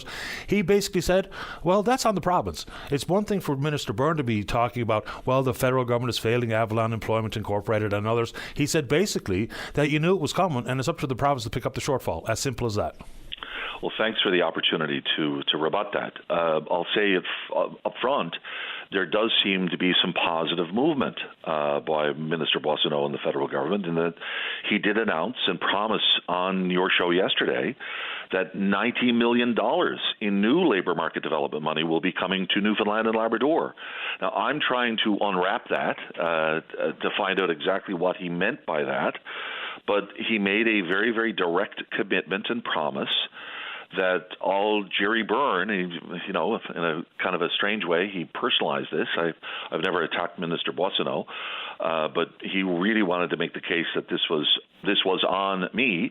But he is the one who promised $90 million new dollars for labor market development for those organizations. Now, he did say that money would not flow through my department, through IPGS or to the provincial government, that organizations would have to apply for it directly to either Ottawa, and as I know that some of those programs are through national not-for-profit organizations. But listen, I don't think anyone really cares where the money comes from. I think that what is important is where the money comes. So replacing using his own words, we can replace our $16.5 million with the $90 million in new money dedicated and promised by the federal government, by Minister Randy Boissonneau, to and exclusively for Newfoundland and Labrador. So there's some good movement on this, if indeed we can take Minister Boissonneau at his word. So that's really what I need to say, is that I'm trying to unpack all of this because, while he said a lot of things, the information that he conveyed on your show yesterday was brand new, not just to me, but to 13 provincial and territorial cabinet ministers that represent the labor market ministers. Because what I did is I took the audio of the interview and I sent it to my colleagues. And in fact, I think you might actually get one of my colleagues from Saskatchewan is so revved up at what he had to say that he may be calling into your show if you'll allow him the opportunity next week to kind of rebut it himself, because Minister Boissonnault did not inform any of us about this information until January of 2024, when he said, and I want to say, be very deliberate with this, he instructed us, get your premiers across the entire country to badger and lobby my Prime Minister, Justin Trudeau, to try to get this money back, because the decision is not yet taken. So what did my Premier do, and Premier Dr. Andrew Furey?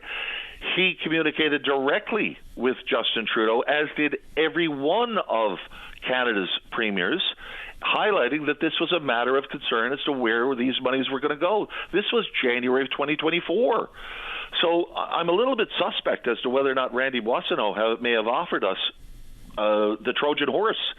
Because at this point in time, Patty, with all of the confusion, with all of the anxiety, to hold out a branch of hope that $90 million has been promised to Newfoundland and Labrador to replace the 16.5, if that is not sincere and complete in its truth, if there's some sort of catch to all of that, that is as low as you're going to get. So I'm asking Minister Boissonnault to just explain what he meant when he said $90 million in new labor market money is coming to this province. Let's find out the details. It caught me off guard. I had no idea what he was talking about. I had never heard anything of the sort. Me either. And so, anyway. I got to tell you, it's a little bit of a pattern, because Greg Pretty recently wrote me a letter asking for information and action. There was a promise that was allegedly made to Greg Pretty by the federal cabinet ministers of Newfoundland and Labrador. They indicated to the head of the FFAW that Newfoundland and Labrador has access to $225 million in funding that could be used to support fish plant workers. Patty, I have no idea in the foggiest what Greg was referring to, and it's not on Greg, because this is what he was telling me was told to him by federal cabinet ministers. And I had to reply to Greg, to Mr. Pretty, and to the federal cabinet minister saying, can you please tell me what you're talking about? Because I do not know. I appreciate the time, Minister. I'm late for the break. Okay, God bless. Thank you very much, Patty. You're welcome. Bye-bye. All right, let's take that break. When we come back, Cecil wants to talk about Tent City, vessel safety, doctor shortages, whatever you want to talk about. Don't go away. Welcome back to the show. Let's go to line number 2. Eugene, you're on the air. Oh, good morning. Good morning. Hello, Patty. Hello. How are you? Okay, you? Good. Yeah, Patty, I'm on the Openline show again, as you know, complaining about the air ambulance. And I know I must sound like a broken record, but yep. Patty, I'm on that Concerned Citizens Committee. I've been involved with air ambulance for a long time, with the Air Ambulance Medical Transfer Group. And so I can't give up, because I'm trying to make sense, or we're trying to make sense, because I talks to, like you heard the mayor of Gander on there, talking about, the reasons why Gander or Central Newfoundland and rural Newfoundland should be considered in that RFP, and it's not.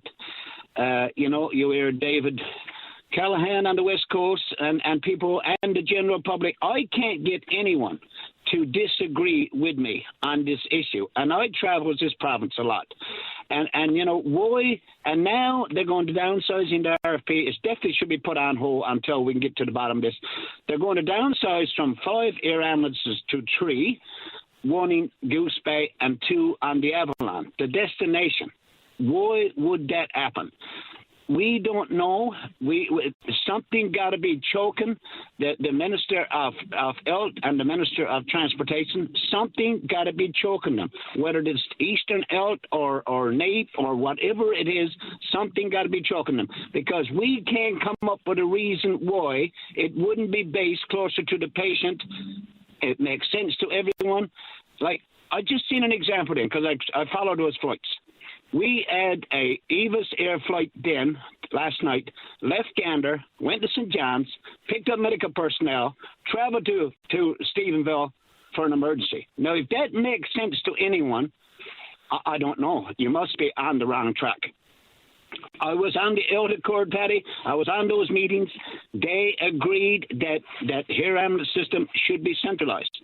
You know, Gander is the home of air services, transportation infrastructure, plus Gander is the airspace center of excellence. Gander is the headquarters of the Air Service Division, providing maintenance, dispatch, hangar infrastructure. Gander is a base for water bombers, search and rescue, regional hospital there, plus training for pilots, aircraft navigation. The list goes on. I mean, why would it not be considered? Now, Paddy, you're a very smart man, and I tell you, digs up a lot of good stuff, and we appreciate what you does. But and you do have influence sometimes, like you did yesterday with David, and you said, you know, if they're going to put Art Force One there, why wouldn't it make sense to put Air Ambulance there? Now that made so much sense what you said there. So you know, everybody is commenting on it, and you know, the Liberal Party, they just lost the district Fogo Cape Frills by over 1,000 votes. And the reason why they lost, yes, the team worked hard to get that seat, but they're not listening to the people. They're just not listening to the people, and everybody is on there complaining. And if they don't start listening, they're going to lose Baybert. They'll lose the election next year. So don't they care about people? Paddy, what do you think of it all? Well, Eugene, you've asked me the same question to the same conversation every time. I think my stance is pretty well understood. I don't understand the justification for why they're choosing to do what they're doing. But so that's the basics of it. Anything else you'd like to say this morning? No, just, Buzz, listen, the opposition got an opportunity. Get an hold on this, get out there and fight for us. You got an opportunity. You could win another seat, because if the Liberal Party don't listen, the people knows they're not listening, so they're going to vote against them, and you're going to win a seat. So we needs the opposition out there.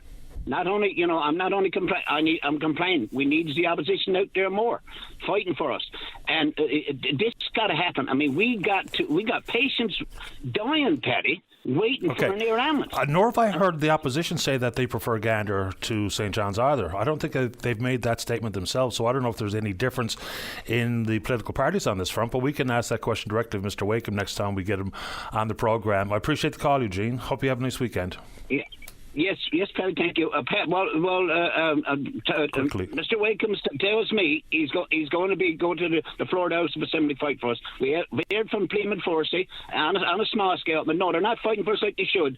And listen, get out there and work for us. We got to save lives. I mean, people are waiting for air ambulance and dying when we can have these 25 or 30 air medical personnel in Gander. Why not? They're out there. I appreciate the call, Eugene. I appreciate your time, brother. Take care. All right, bye-bye. I mean, right off the top this morning, the hockey world is mourning the loss of the legend that is Bob Cole. And, of course, a special attachment for young hockey players here, because it was something else to turn on the TV on a Saturday night and know that the voice of Hockey Night in Canada was from here. His career started right here in 1954 at VOCM. One of his long-time broadcast partners, the chemistry was undeniable. Harry Neale, right after the break. Don't go away. Welcome back to the programme. Well, Harry Neale is an NCAA, WHA, NHL coach and general manager. In the NCAA, coached the Ohio State Buckeyes. I'm actually a Buckeyes fan. He coached the Minnesota Fighting Saints, the New England Whalers, the Vancouver Canucks, the Detroit Red Wings, and for the purpose of this conversation, legendary broadcaster and longtime partner of the late, great Bob Cole. Let's go to line number 8. Good morning, Harry. You're on the air. How you doing? I'm doing okay. It's a real treat to have you on the show, sir. Thanks for making time. Well, I hope I don't disappoint you. I'm sure you won't. Before we get into your relationship with Bob Cole, because you coached the Minnesota Fighting Saints in the early 70s, did you coach Terry Ryan? Yes, I did. Got any memories of Terry very quickly?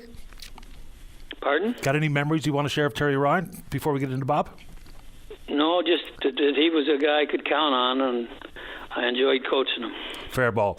So the hockey world is saddened with the loss of Bob Cole, and of course, this province probably even more so. Tell us about the first time you met Bob. Well, I before I met him, I listened to him on television when I got out of the coaching and managing and got into being the color commentator. I was delighted that Hockey Night in Canada thought I could work with Bob, and as far as play-by-play announcers concerned, he was, if he wasn't the best, he was awful close to it. Well, I guess it's the Trinity, right? It's Hewitt, Gallivan, and Cole. Somewhere in that conversation, the best are involved. Like I heard from Tampa Bay Lightning coach last night, John Cooper, saying he was starstruck when he met Bob Cole for the first time, went up in the gondola, put on a headset. How about you, after being someone who listened to Bob and knowing he was one of the all-time greats, any concept of starstruck or possibly intimidated when you first got to work with him? No, I don't think so, because I knew him before as when I was coaching, and he was doing the play-by-play. He always wanted to talk to both coaches before the game to get any information that might help him on the show. So I was lucky enough to know him a little bit, not well, but a little bit. And then when I started working with him, I found out how good he really was, and what a lucky thing for me to be able to work with him on Hockey Night in Canada. How would you describe Bob's style? He was very determined to do it properly, and unlike the current announcers and color commentators, Bob would really get upset if I ever talked when the play was on. He said that's his job, not mine. And if I was telling a story or talking about a replay and I talked into the start of the play again on the ice, I got the straight arm from him. And I asked him, I said, Bob, were you a good football player? He says, no, I never played. I said, well, I thought you did with those straight arms you used to give me. So does that make it easier or difficult to work with Bob? Because I guess the parameters were pretty clear cut. So how do you vibe off a guy like Bob, knowing that he's got his style and you need to accommodate him? Well, you don't want to get in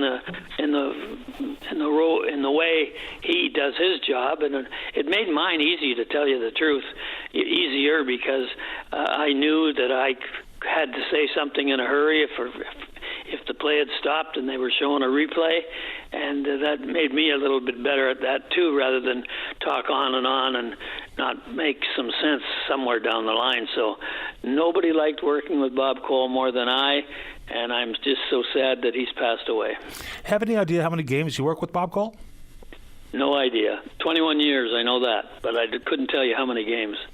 Amazing run for both, and like I said in the introduction, the chemistry was palpable. You could feel it coming through the TV screen. Many other broadcasting teams, you don't necessarily get that flair. There's a lot of one-upmanship sometimes that happens in the booth for various other partners. I never got that sense between you and Bob, which was really made the game a joy not only to watch but to listen to. So we're talking about all the catchphrases, you know. People go back to "Oh Baby" and the Mario Lemieux goal, and they're going home, the Russians leaving the Spectrum in Philadelphia, and Joe Sakic at the 2002 Salt Lake games. Any of those stick out more than the other for you? Not that I recall, but he did have a unique way of describing something that was not common on the ice, and I always admired him for that, because sometimes, when it was my turn to talk because play stopped, I didn't have much in the way of information to give. But Cole, he in that book he used to have at the broadcast, he had stories or recollections that he had that fit the situation that occurred on the ice. It was an amazing run, obviously, and I'm going to ask you this one, Harry, and then I'll let you go. I mean, obviously, he was treated quite well by the Corp, doing all those games for Hockey Night in Canada. Then when Rogers took over, it kind of felt to me, maybe I had a bias because I'm a Newfoundlander like Bob, but it felt like he was treated a bit shabbily on the way out of his illustrious career. What do you think? Well, I don't know. I can't remember that happening. He was in charge when the game started. He did a lot of research before the game to make sure he had information that he might have to use or wanted to use, and that was one of his great styles. And nobody, in my opinion, nobody did the play-by-play any better than Bob, and I was very fortunate to work with him. Harry, I really appreciate you making time for the program today. My condolences on the loss of your friend. All right, well, to all the people in St. John's, Newfoundland, you should be very proud of one of your heroes. We sure are, and we mourn his loss like the hockey community does. Harry, take good care of yourself. Thanks for doing this. All right. All the best. Bye-bye. Harry Neal, 21 years, the partner of Bob Call, calling NHL games. That was pretty great. Good job, Dave. That's a great get here this morning. Okay, let's keep going. I have no idea where I'm supposed to go here now, Dave. I'm a little bit caught off guard with that particular conversation. Line number 4, you got it. Let's go to line number 4. Say good morning to the PC candidate running the upcoming by-election in Bay Burke, Green Bay. That's Lynn Paddock. Lynn, you're on the air. Thanks, Paddy. Thanks for having me on. Happy to do it. Yeah. What I want to talk about this morning, I guess, is not politics, but the loss in Lark Harbour, and then the need for a review of vessel safety. So, firstly, for the loss there, I'm reminded what a widow said to General Hillier during our loss in Afghanistan. Did anybody notice, and did anybody care? I've talked to a lot of folks across the fishing communities in Bay Burke, Green Bay over the last few days, so I can safely say, to the family and friends of Trevor and Nicholas, to the communities of York Harbour and Lark Harbour, and really, Paddy, to all fish harvesters across our province, you do not grieve alone. Merv Wiseman had a note on BOCM, or there was an article about Merv 3 or 4 days back, calling for an inquiry. He said this has gone on long enough, and I echo those sentiments. Paddy, this has been, if you look back at the last 5 years, this is like one a year. We had the loss of Southern Labrador, the loss in Placentia Bay, the loss of Cape Spear. Very sadly, the loss in Fleur-de-Lis and Coachman's Cove, Brian Wallace, Leonard Wallace, and Tim Shea last fall. We need a systemic review now. And I think Merv hit the nail on the head, and that is about bringing all the pieces together to look at disclosures, accountabilities, and most importantly, recommendations. The time is now to honor their memory properly by having a systemic review of inshore vessel safety. Any idea where some of those issues should begin? Because we could talk about the length of vessel and the architecture or the engineering behind the vessels. We could talk about EPIRBs and survival suits. Where do you think we have to start? Yeah, no, that's a good question, and it's not a matter of putting the cart before the horse and looking at any one piece individually. The Transportation Safety Board will do an analysis of this latest tragedy, but they're only going to look at cause and effect. They're not going to look right across the industry, as Merv has said, that needs to be done. I mean, if we look at what happened with the Ocean Ranger, with that inquiry, there was far-reaching safety implications for the offshore industry that not just impacted Newfoundland and Labrador, but really the world at large. Mm-hmm. And it really set the province up to export some of our safety capabilities. I agree. I guess I asked that specific question because if there is going to be an inquiry, then we're going to have to set a terms of reference, which would include all of the different moving parts that everybody's been talking about, maybe in a piecemeal fashion, but I guess that's why I was asking that question. I wonder what kind of appetite there is for it, because, when they... Well, like the Ocean Ranger, it was such an enormous loss of life in one event that it required an inquiry. But when we talk about the collective loss of life at sea, it's over an expanse of time, which might not have the political will or the immediacy of concern. But I suggest that if the federal government is serious about protecting lives at sea, then we need to look at the historical context. It can't just be one loss. It can't be just Jenkins and Russell lost from Mary's Harbour. It can't be just the lads lost here in the last few days. So I wonder, do they have the understanding of the concern to look at it as a historical issue versus a one event? Yeah, I agree with you, and it's not just here. I mean, if you look over in Nova Scotia, they've lost several lobster fishermen over the last 2 to 3 years. There's been losses in BC. Yep. Losses up off Nunavut. So, I just think that there's a lack of understanding in the fishing industry. It is our most dangerous profession in the country.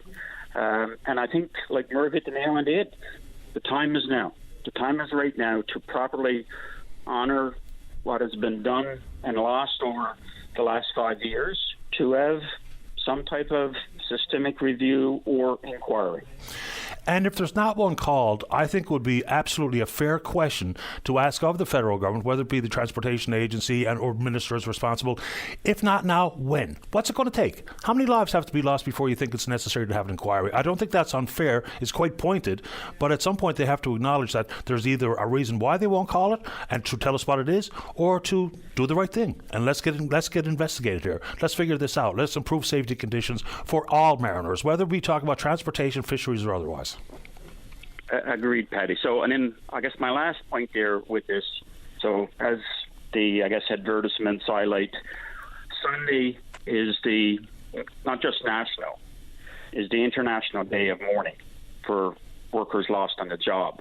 And, we don't tend to make that connection with fish harvesters. But for a fish harvester, his boat is vessel and the sea is his workplace. So I encourage all organizations and the churches that, are going to do some type of commemoration on Sunday, to not forget our lengthy loss of fish harvesters over the past decade. Lynn, I appreciate the time this morning. Good luck on the trail. Thanks. Like I said, I'll look forward to, I'll try to call in over the next few weeks, and I'll detail the reasons on why I'm actually running. Yeah, and I look forward to that. I was happy enough to have a conversation not based in politics, but based in actual, issues that are happening that are apolitical. It doesn't matter what party you support. Loss of life at sea is its own standalone tragedy. Thanks for the time. Have a nice weekend, Lynn. Yeah, you too, Paddy. Cheers. Bye-bye. Lynn Paddock, running for the PCs, Bay, Vert, Green Bay. Let's take a break for the news. For those of you in the queue, we appreciate your patience. We'll get to you right after this. Don't go away. You're listening to a rebroadcast of VOCM Open Line. Have your say by calling 709-273-5211 or 1-888-590-8626 and listen live weekday mornings at 9 a.m. Welcome back to the show. Let's go. Line number 1. Olive, you're on the air. Oh, good morning, Patty. Good morning. Thanks for taking my call, love. You're having a rough one this morning. How so? Before I do anything, I want to give you and Dave, a bouquet. Okay, You're doing an amazing job. Seriously, wow. Okay, first off, I really got to send my heart out. Like you said, I think everybody in the province feels it when we lose people offshore. But yeah, nobody's alone in that. And my heart's there. I needed to say that. Okay. I'm going to leave it at that, but I'll cry.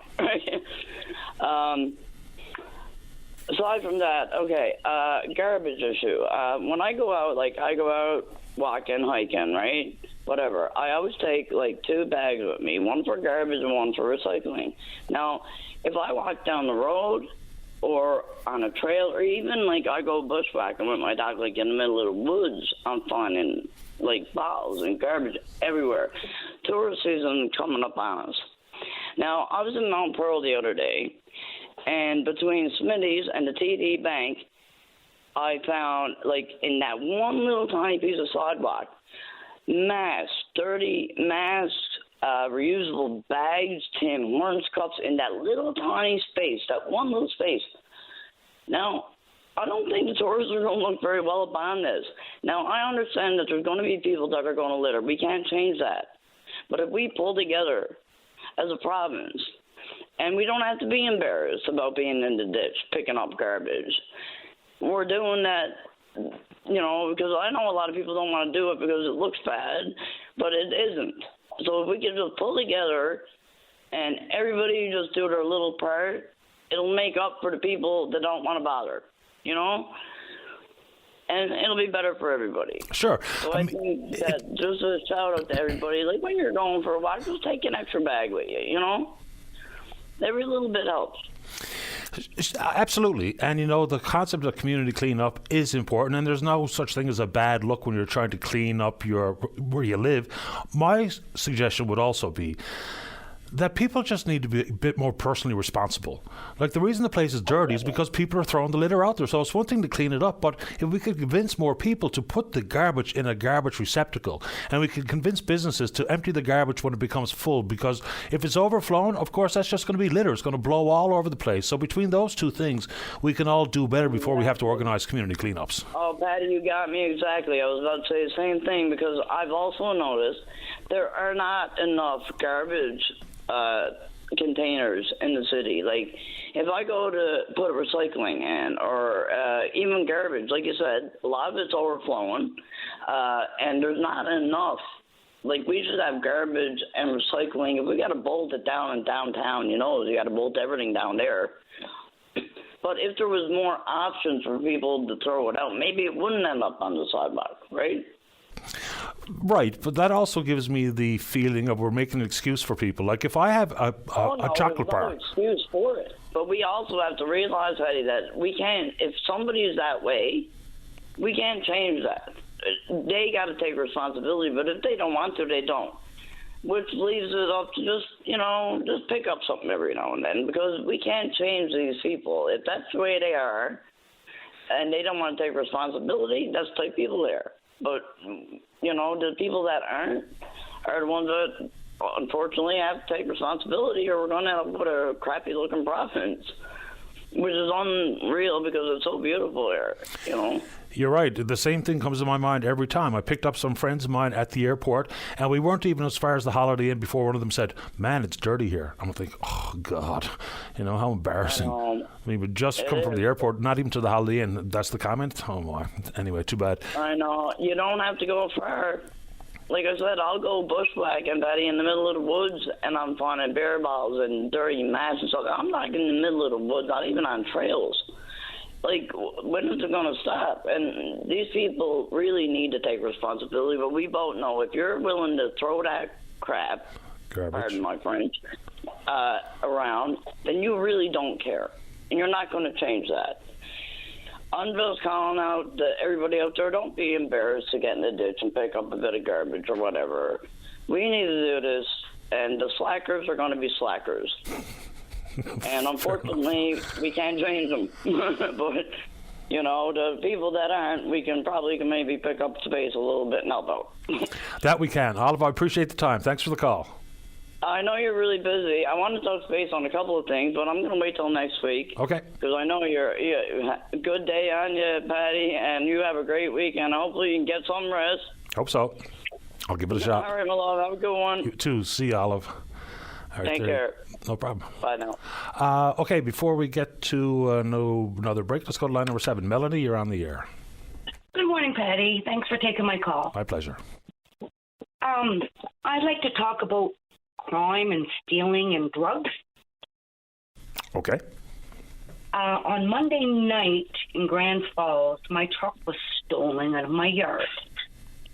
It landed in Springdale, up in Sullivan's Road. So when we found it, there was crack pipes in it. There was lots of things.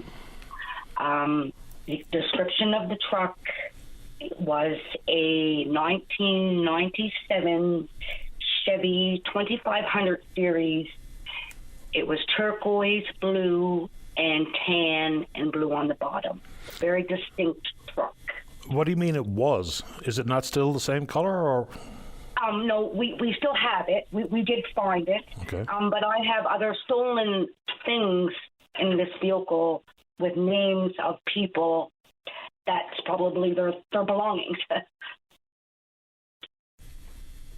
Okay, so you say it was found. Who found it? You found it? The police spotted it, or what happened? Social media found it. Okay, fair enough. Yeah, thanks to social media. It went through Springdale. Someone's seen this truck go by. It's very distinct. It's not a truck you see every day. So, if someone's seen it, check your cameras. If you're missing things from from from Grand Falls to Sullivan Road in Springdale, call. Let me know. I probably have your things. But, you know, I live by a ball field where there's a crack house right across the street from a playground. These people are coming in our yards. There was a crack pipe in my truck. What's going on with our society, Patty? Well, we know drug use is rampant. That's one thing I can tell you. You know, like, my truck was involved in other crimes, obviously. Check your cameras. Somebody's seen something. So if you're missing things from Grand Falls to Springdale, give you a call, and it's probably yours. Could be. So what kind of things did you find, other than the crack pipe? We found a power saw cover that was red off a Johnson Red with a person's name on it. Okay. A 5-liter red gas can that was half full. There was knives, change, cigarettes. Just crack on the floor. They left drugs behind. It's all a bit strange. Melody, well, at least I'm glad you got the truck back, and I appreciate the time. Thanks for the call. Okay, thank you so much. Okay, you're welcome. Bye-bye. Bye-bye. Let's take a break. We'll go back. Cease, you're next. Talk about Tent City. Don't go away. Welcome back to the show. Let's go to line number 3. Cease, you're on the air. Paddy. Yes, sir. How are you doing? Doing okay. How about you? Regarding Tent City, are they allowed to be camped out there? Well, no because one's... I understand you go different spots in Newfoundland. No camping overnight is against the law. Are they breaking the law by being there? I don't know. Well, the fact of the matter is, even if they are breaking the law, no one's done anything about it. Well, why don't the city remove them? To what end? I mean, someone suggested that to me the other day too, but let's just take it to the next step. So we take them out of where they are today, they go somewhere else. So would we just be chasing our tail? No, I tell you, as far as I'm concerned, Jim Dinn, NDP, and all that crowd, I got a feeling they could be responsible for all the tent cities because I don't know who bought them. I don't know who paid for them. I don't know who supplied all the equipment and all the necessary stuff that's there. I mean, I think there should be an independent investigation done as to who's there, why they're there, what caused them to be there, and try and help them in that area. Because according to what I hear and read, that the government is down there offering them places to stay, and they won't move. And there's people there encouraging them to stay. That could be the case, but I don't think that there's a political party that is staging this for some sort of bit of theatre. I really don't. The problem with what's... I just don't think so. The issue with what's being offered, for instance, and that's a good question, and every case would be different as to how and why someone finds himself in this life circumstance where they'll be living in a tent. I mean, it's just shocking to begin with. But what's being offered? Let's just talk about that, because that's the important piece here. If they're being offered something that they've already experienced and it has been less than helpful, less than beneficial, potentially dangerous, then of course they're going to say no to that. So if I'm someone who's struggling with a drug addiction and someone offers me a place where I'm going to be exposed to people shooting up all day, all night, that's not good for me. If I've been in a emergency shelter and I've been assaulted, then I don't want to go back. If I'm a woman and I've been offered a room or a bed in an emergency shelter and I've been sexually assaulted, I'm not going back there. So the concept of what's being offered has got to jive with actually whether or not it's safe and healthy and reasonable. Because at this moment, some of the shelters apparently are quite disgraceful. And so why would anyone want to live there? I mean, just think about it out loud. If someone's willing to sleep in a tent in the wintertime in St. John's versus go to an emergency shelter, it must be pretty bad.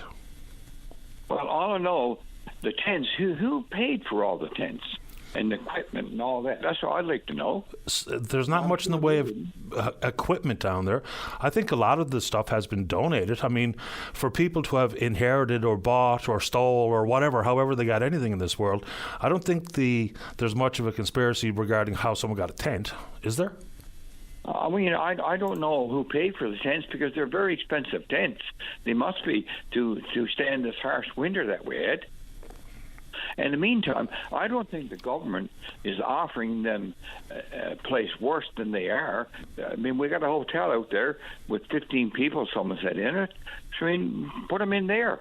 They're offering, according to the Minister of Housing, they're offering them reliable places, and they won't leave. That's what the news is saying. Yeah, no, I don't know if every single person down there has been offered a room at the Comfort Inn. I have no earthly idea. I don't think anybody does. Well, I mean, that's why an independent investigation should be done. Who's there? Why they're there? What caused them to be there? Is a drug involved? Is it they lose a job? Or try to help them in that area? I mean, you got to get down to the cause of things. Oh yeah, of course. You're correct. Yeah, I mean, some of this might be like, for starters, some of it might be drug addiction issues, some of it might be mental health related matters, some people may have lost their job. But to your point, there are two different families who have been in contact with me, and their family members are living down there in that tent encampment, and they don't want any help. They're happy enough with where they are, which is a remarkable way to feel, and I can't get into their mind. I don't know why they feel that way, but even some of the families have offered support and offered them options, and they don't want them. So if they don't want it from family, it's hard to imagine they're going to accept it from government. But, Paddy, I think the city of St. John's, I mean, you can't just go anywhere in the city and put a tent up, can you? No, but I don't know what else to say about that. You take them out of Colonial Building, then they end up in Bowring Park. You take them out of Bowring Park, they end up in Pippi Park. You take them out of Pippi Park, and they end up in Kentspond. But they're breaking the law. I'm not so sure punishing them is the best idea. No, but breaking the law, they're breaking the law. If you break the law, you got to pay a fine. But if they're there and they're offered a better spot, sure, what can you do? But I don't think they should be allowed to stay there if they're offered better accommodation. I guess that begs the question: what constitutes better? Well, I mean, better than in a tent. I mean, in a house, in a hotel, or wherever. Why not put them in a hotel? They got all the immigrants in hotels. Why not put our own people in? I don't think that's actually what's happening either. But anyway, anything else you want to say, Cease? Well, all I know, I think there should be an independent study done on what's going on down there, because you're getting 3 or 4 different stories. You agree with that?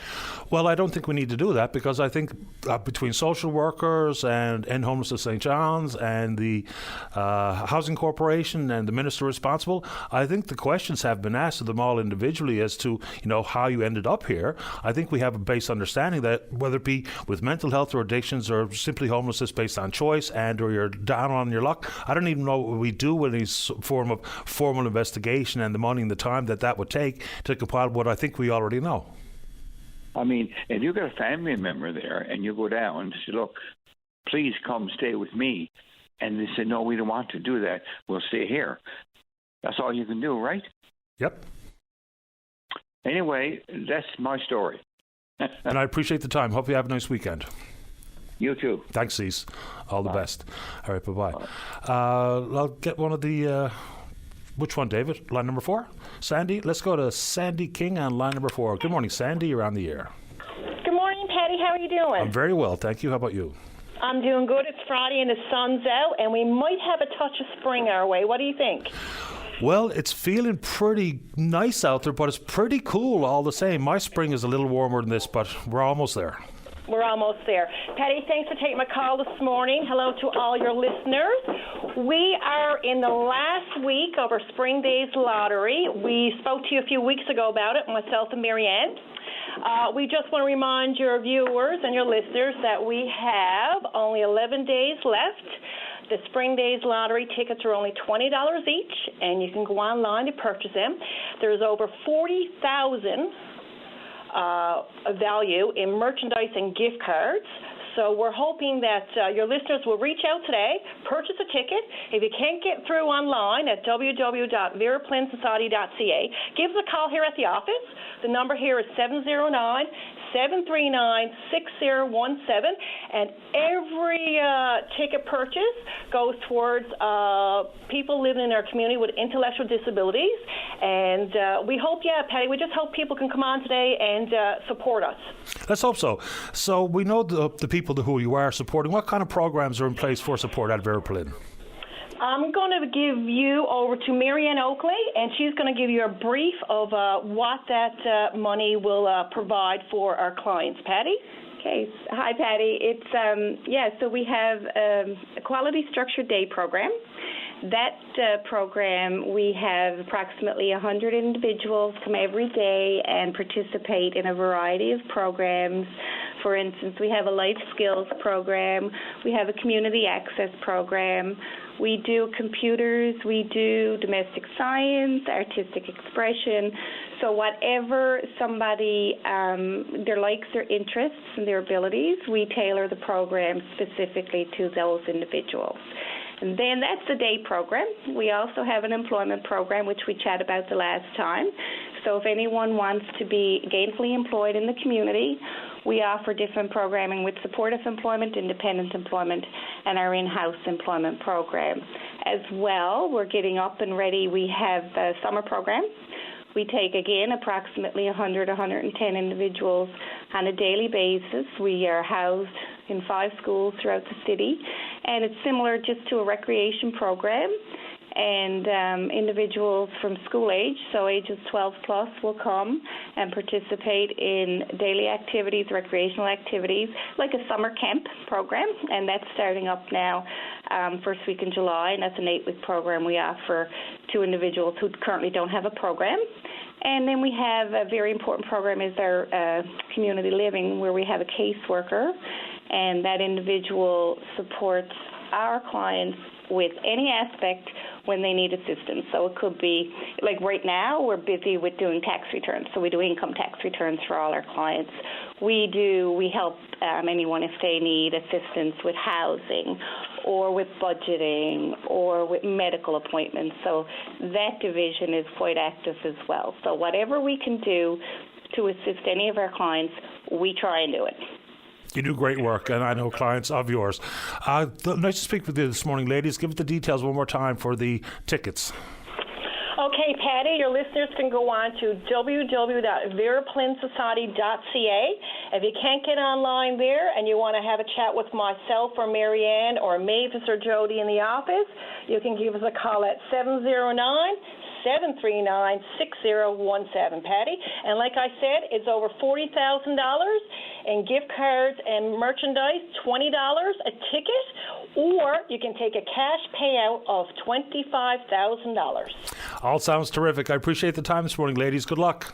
Thank you, Patty. Have a great weekend. You too. Bye-bye. Thank you. Bye-bye. There we go. Let's take a break for the news. When we come back, there's a social worker in the queue who wants to talk about the conditions of public housing. Then we'll talk about some road work issues and whatever you want to talk about. Don't go away. The Tim Powers Show. Join the conversation weekday afternoons at 4 p.m. on your VOCM. Welcome back to the show. Let's go to line number 5. Caller, you're on the air. Hi, Patty. I've called you many times on this same subject, and I'm calling now to reiterate it again. I hope there's a member of City Council listening. I'm a school bus driver. I drive a minibus, and I'm all over the city from East End to West End, every nook and cranny. I'm on the road probably 2 or 3 hours a day.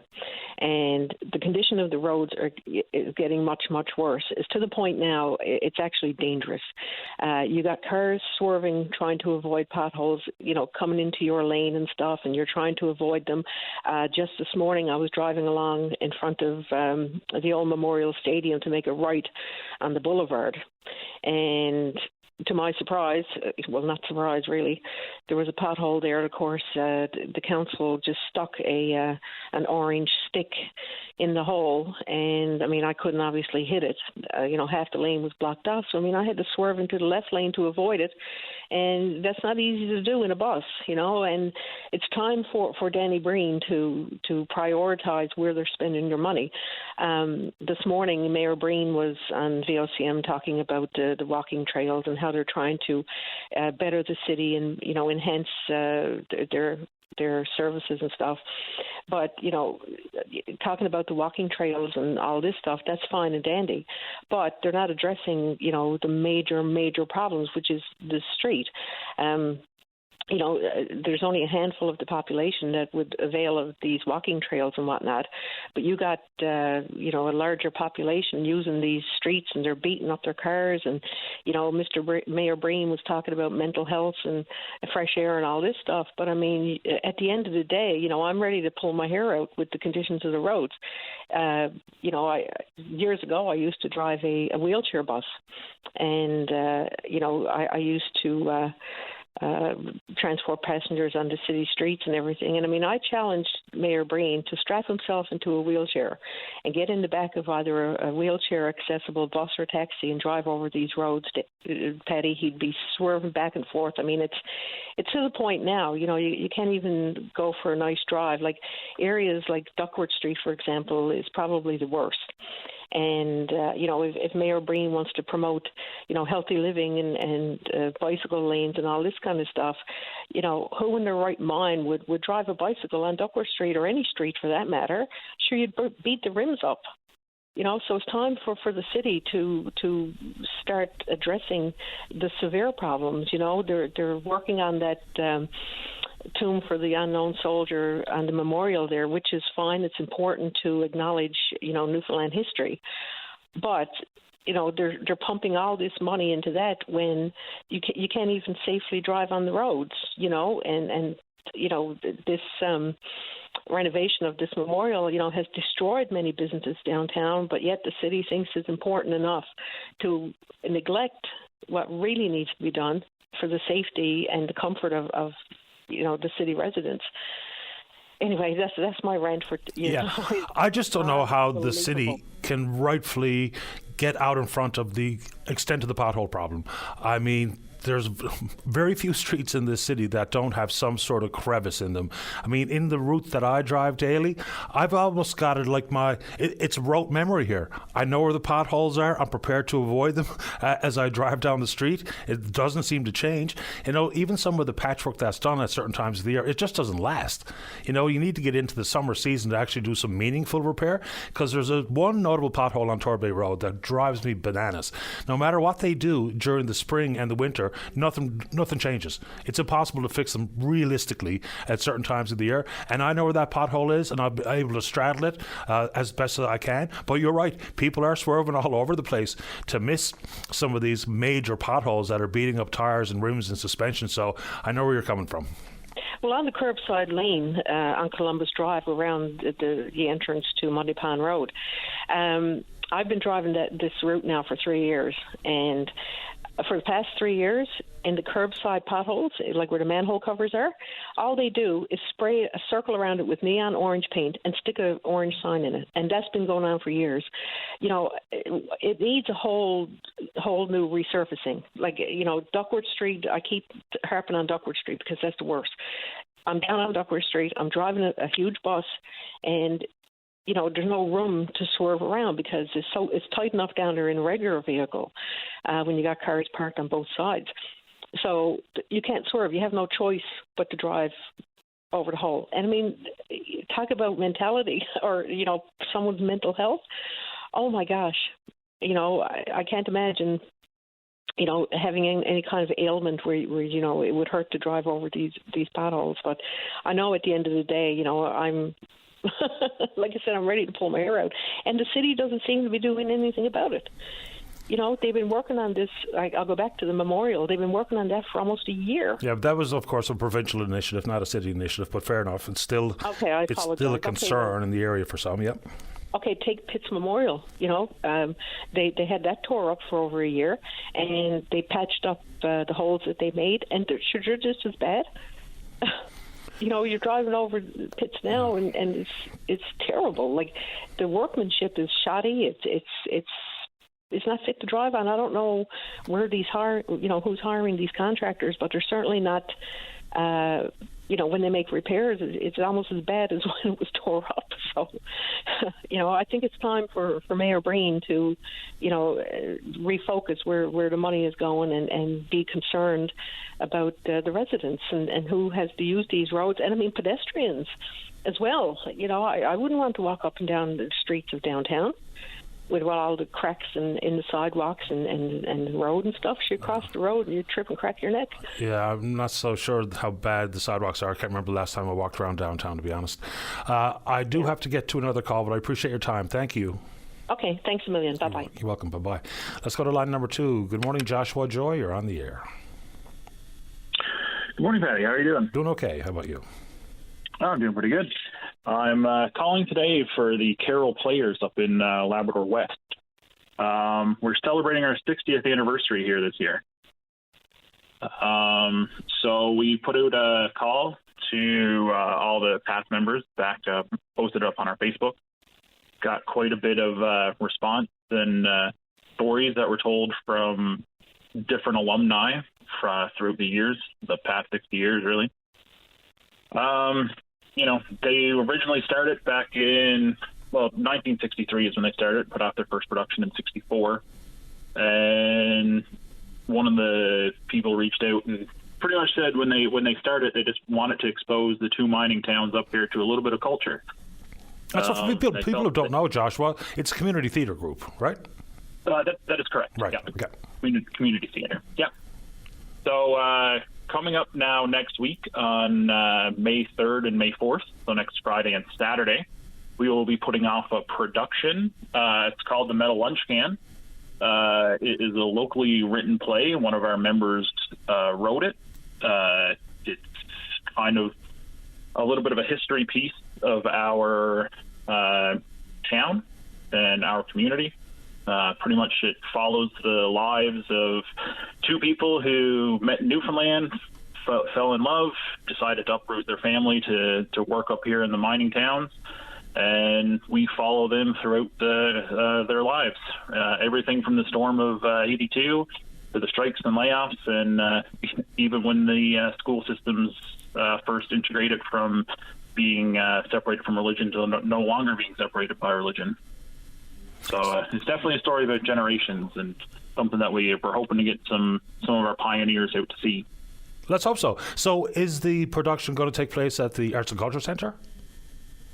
That is correct. Okay. Yeah, it'll be happening at the Arts Centre up here. And we had some tickets donated to us by 2 of the unions up here. So the Steelworkers Local 5795 and Local 6285 up here donated a bunch of tickets to us. So we gave some of those out to the 50 Plus Club up here.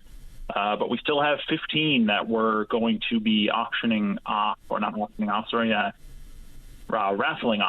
And essentially, in order to get your name put in, you just have somebody go to the Carol Players Facebook page and just submit the name of a pioneer who is still living in town that you think would like to go see this play. And we're going to be raffling off 15 of these tickets to give away to 15 pioneers up here so they get a chance to come up and see this production. Sounds like a great idea. What's your role with the Carol Players, Joshua? I am just a member, but I am also going to be stage managing this production coming up. Well, thanks for telling us about it. Happy anniversary to the Carol Players, and hopefully the production goes off without a hitch.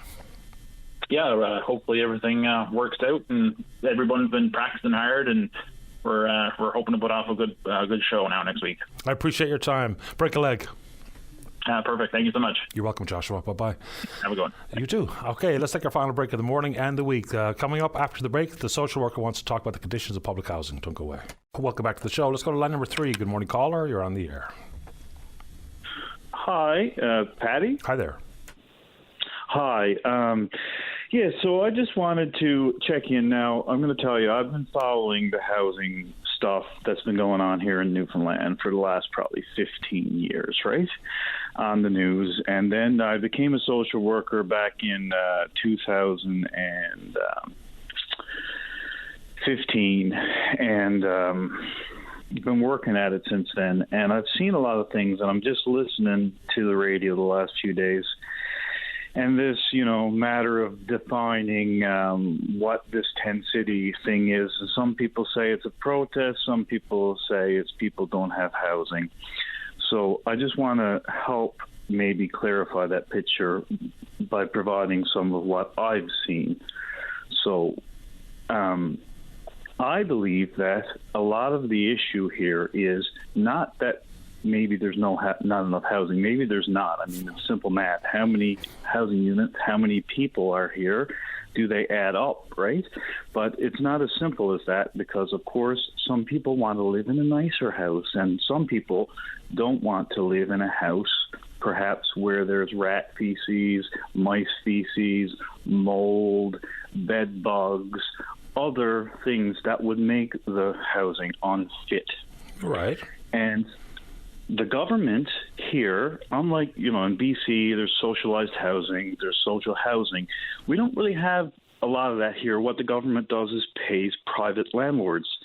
And the government that happens here too. Actually, that's what I'm saying. It happens here. There is Newfoundland and Labrador Housing Corporation, of course, but there are a lot of the options that are not available.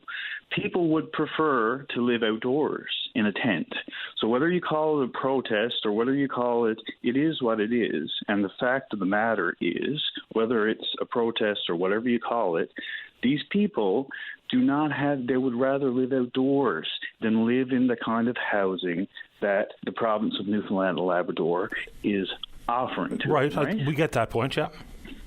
Yeah, so I just wanted to just weigh in on that because it's not a matter of I don't know what every single person is doing there. Some people may be there with malicious intent. I'm guessing it's probably not the majority that are there. And the simple matter is, the fact of the matter is that a lot of the housing options that are available, there's no inspections. The government just sends the money down through the system until eventually someone on the front line says, oh, there's this place you could go and live there. It's not actually the system, it's just the individual, but the individual is in such a marginalized position that they have no other choice. And what's happening is people are saying, I'm sick of this. I'm not living with four other guys, and one person probably is threatening me, and there's mold and rats and maybe bed bugs, right? So I'm not trying to make a straw man kind of argument about that's probably a polemical kind of example, but not all the options are like that, of course, but there is a lot of that. So I'm just trying to get paint a better explanation rather than this binary of, is it a protest or do these people really need housing? It's both. They're protesting because they need housing. Yeah, right? It kind of fits. They're not one and the same, but there's a distinct feel of both of those issues. Pardon me. So, and I don't think we should get bogged down in what the label is. If there's people that want to be living outdoors, what can we do about that? If there's people that actually need mental health supports or addiction treatment, we should be addressing that because it comes with an associated cost. So I'm actually going to speak to that in greater length on Monday regarding what homelessness means, an impact on the economy, because there's some direct lines we can draw here so people understand, the benefit of trying to do better on this front. Anything else quickly before I take another call? Yeah, no, I agree with all that. And this kind of divide and conquer tactic of, some of you are protesting, but some of you really need housing. Some of you are deserving and are legitimately there, but there's bad ones in the mix and all this sort of stuff. I don't know what's really going on there. I haven't been involved in it like that. So I just want to, I don't think that way of painting the picture. I think that's playing politics. And the real thing is they're protesting, because they need somewhere to live. Understood. I appreciate your time this morning. Thanks for the call. Thank you. Take care. Bye-bye. Let's keep going. See if we get a couple of quickies in here. Let's go to line number 1. Tommy Maher, you're on the air. Good morning, Mr. Daly. Once again, thanks for taking my call. No problem at all. For those of you who don't know me, I'm Tommy Maher, and I'm running for council here in Paradise in this by-election. And I just want to reach out and remind people the importance of voting. The advanced polling is going ahead tomorrow at the Double Ice. I'm urging everyone to get out and vote. Fair enough, but give yourself a base introduction to the voters in Paradise as to who you are and what you're all about. Okay, like I said, I'm Tommy Maher, born and raised in Freshwater, Placentia. Been living in Paradise for about 21 years now. I run a construction company here in Paradise. And I just feel it's my opportunity, my time to give back. And I grew up in the construction industry, so I know a lot about snow clearing, infrastructure, road building. And from my campaign, knocking on door to door, we've got some major issues in snow clearing. Potholes, it's just, of course, every town is dealing with potholes. But snow clearing infrastructure seems to be the two big ones here in Paradise. I mean, we've got a population of about 23,000 people, and it's grown at 30% per year on average. So, I mean, it's going to be quite the size of a town.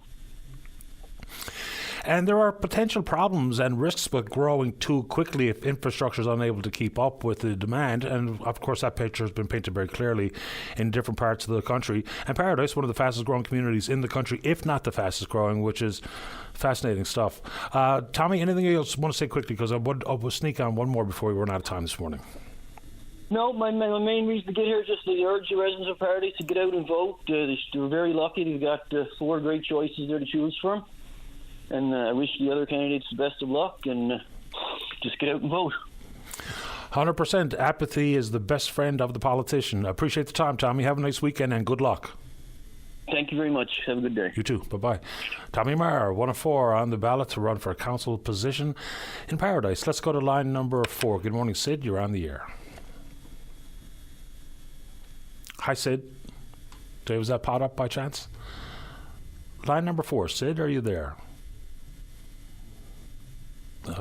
Some sort of gremlin in the system. We'll see if Dave can get that figured out. We get Sid on. He wants to talk about an upcoming service at Memorial United on Sunday. Let's see if we can get through to him. Just checking on the Twitter while we're waiting. We're VOCM Openline. You know what to do. Follow us there. Email address is openline@vocm.com. And I did make bear reference to some reports that are coming out regarding the impact of homelessness on the economy. It's kind of interesting stuff. There's one that we'll dig into a little further on Monday morning, and the report is basically about homelessness and healthcare. Apparently, and this is just one of the headline stats that came from that report, is that people who are homeless, when they are admitted to hospital, on average, stay twice as long to people who are housed, for a variety of complex and chronic underlying conditions. But, even if you just boil it down to things like that, we do know the most expensive thing in the country is a night in the hospital. The second most expensive is a night in the penitentiary. So when we have to boil it down a little further than exactly why someone is at Tent City or those types of matters, albeit important, take it at a bit more broad context. Let's see if we can get Sid quickly before we run out of time. Line 5, Sid, you're on the air. Hi, Paddy. Sorry, thanks. So I'm trying to fit in quickly. I know you're about finished. I'm calling from Memorial United Church in Portugal Cove. This Sunday, we're having a service called the People of the Sea service. Many people in St. John's will know that. For the last 60 years, it was a annual service that came out of the blessing of the fleet years ago, and became a service that would recognize anybody making a living from the sea, fish harvesters, sealers, or also people working in research and everything. We picked up that service since George Street Church closed down last year. So this Sunday at 2 o'clock in Portugal Cove, we're running that service with the Lieutenant Governor, members of all levels of government, fishermen, fisher people themselves, and sealers. It should be a fairly big service. It's at 2 o'clock in the afternoon, and we want to continue that legacy that George Street had going for 60 years and not let that legacy die as part of our culture. So looking forward to having a large group of people there on Sunday. Obviously, with respect to the recent tragedy in Lark Harbour, we're going to be taking some time to remember those during the service as well. I'm glad you picked up that baton, Sid. We're out of time, but thanks for doing this. Thank you very much. Appreciate it. You're welcome, sir. Bye-bye. Have a good day. You too. All right, there we go. Good show, good week. Big thanks to all hands who support the program, and we will indeed pick up this conversation again on Monday morning, right here on VOCM at Big Land FM's Open Line. On behalf of the producer, David Williams, I'm your host, Paddy Daly. Have yourself a safe, fun, happy weekend. Talk Monday. Bye-bye. Step into the world of power, loyalty, and luck. I'm going to make him an offer he can't refuse. With family, cannolis, and spins mean everything. Now, you want to get mixed up in the family business. Introducing The Godfather at ChumbaCasino.com. Test your luck in the shadowy world of The Godfather slot. Someday, I will call upon you to do a service for me. Play The Godfather now at ChumbaCasino.com. Welcome to the family.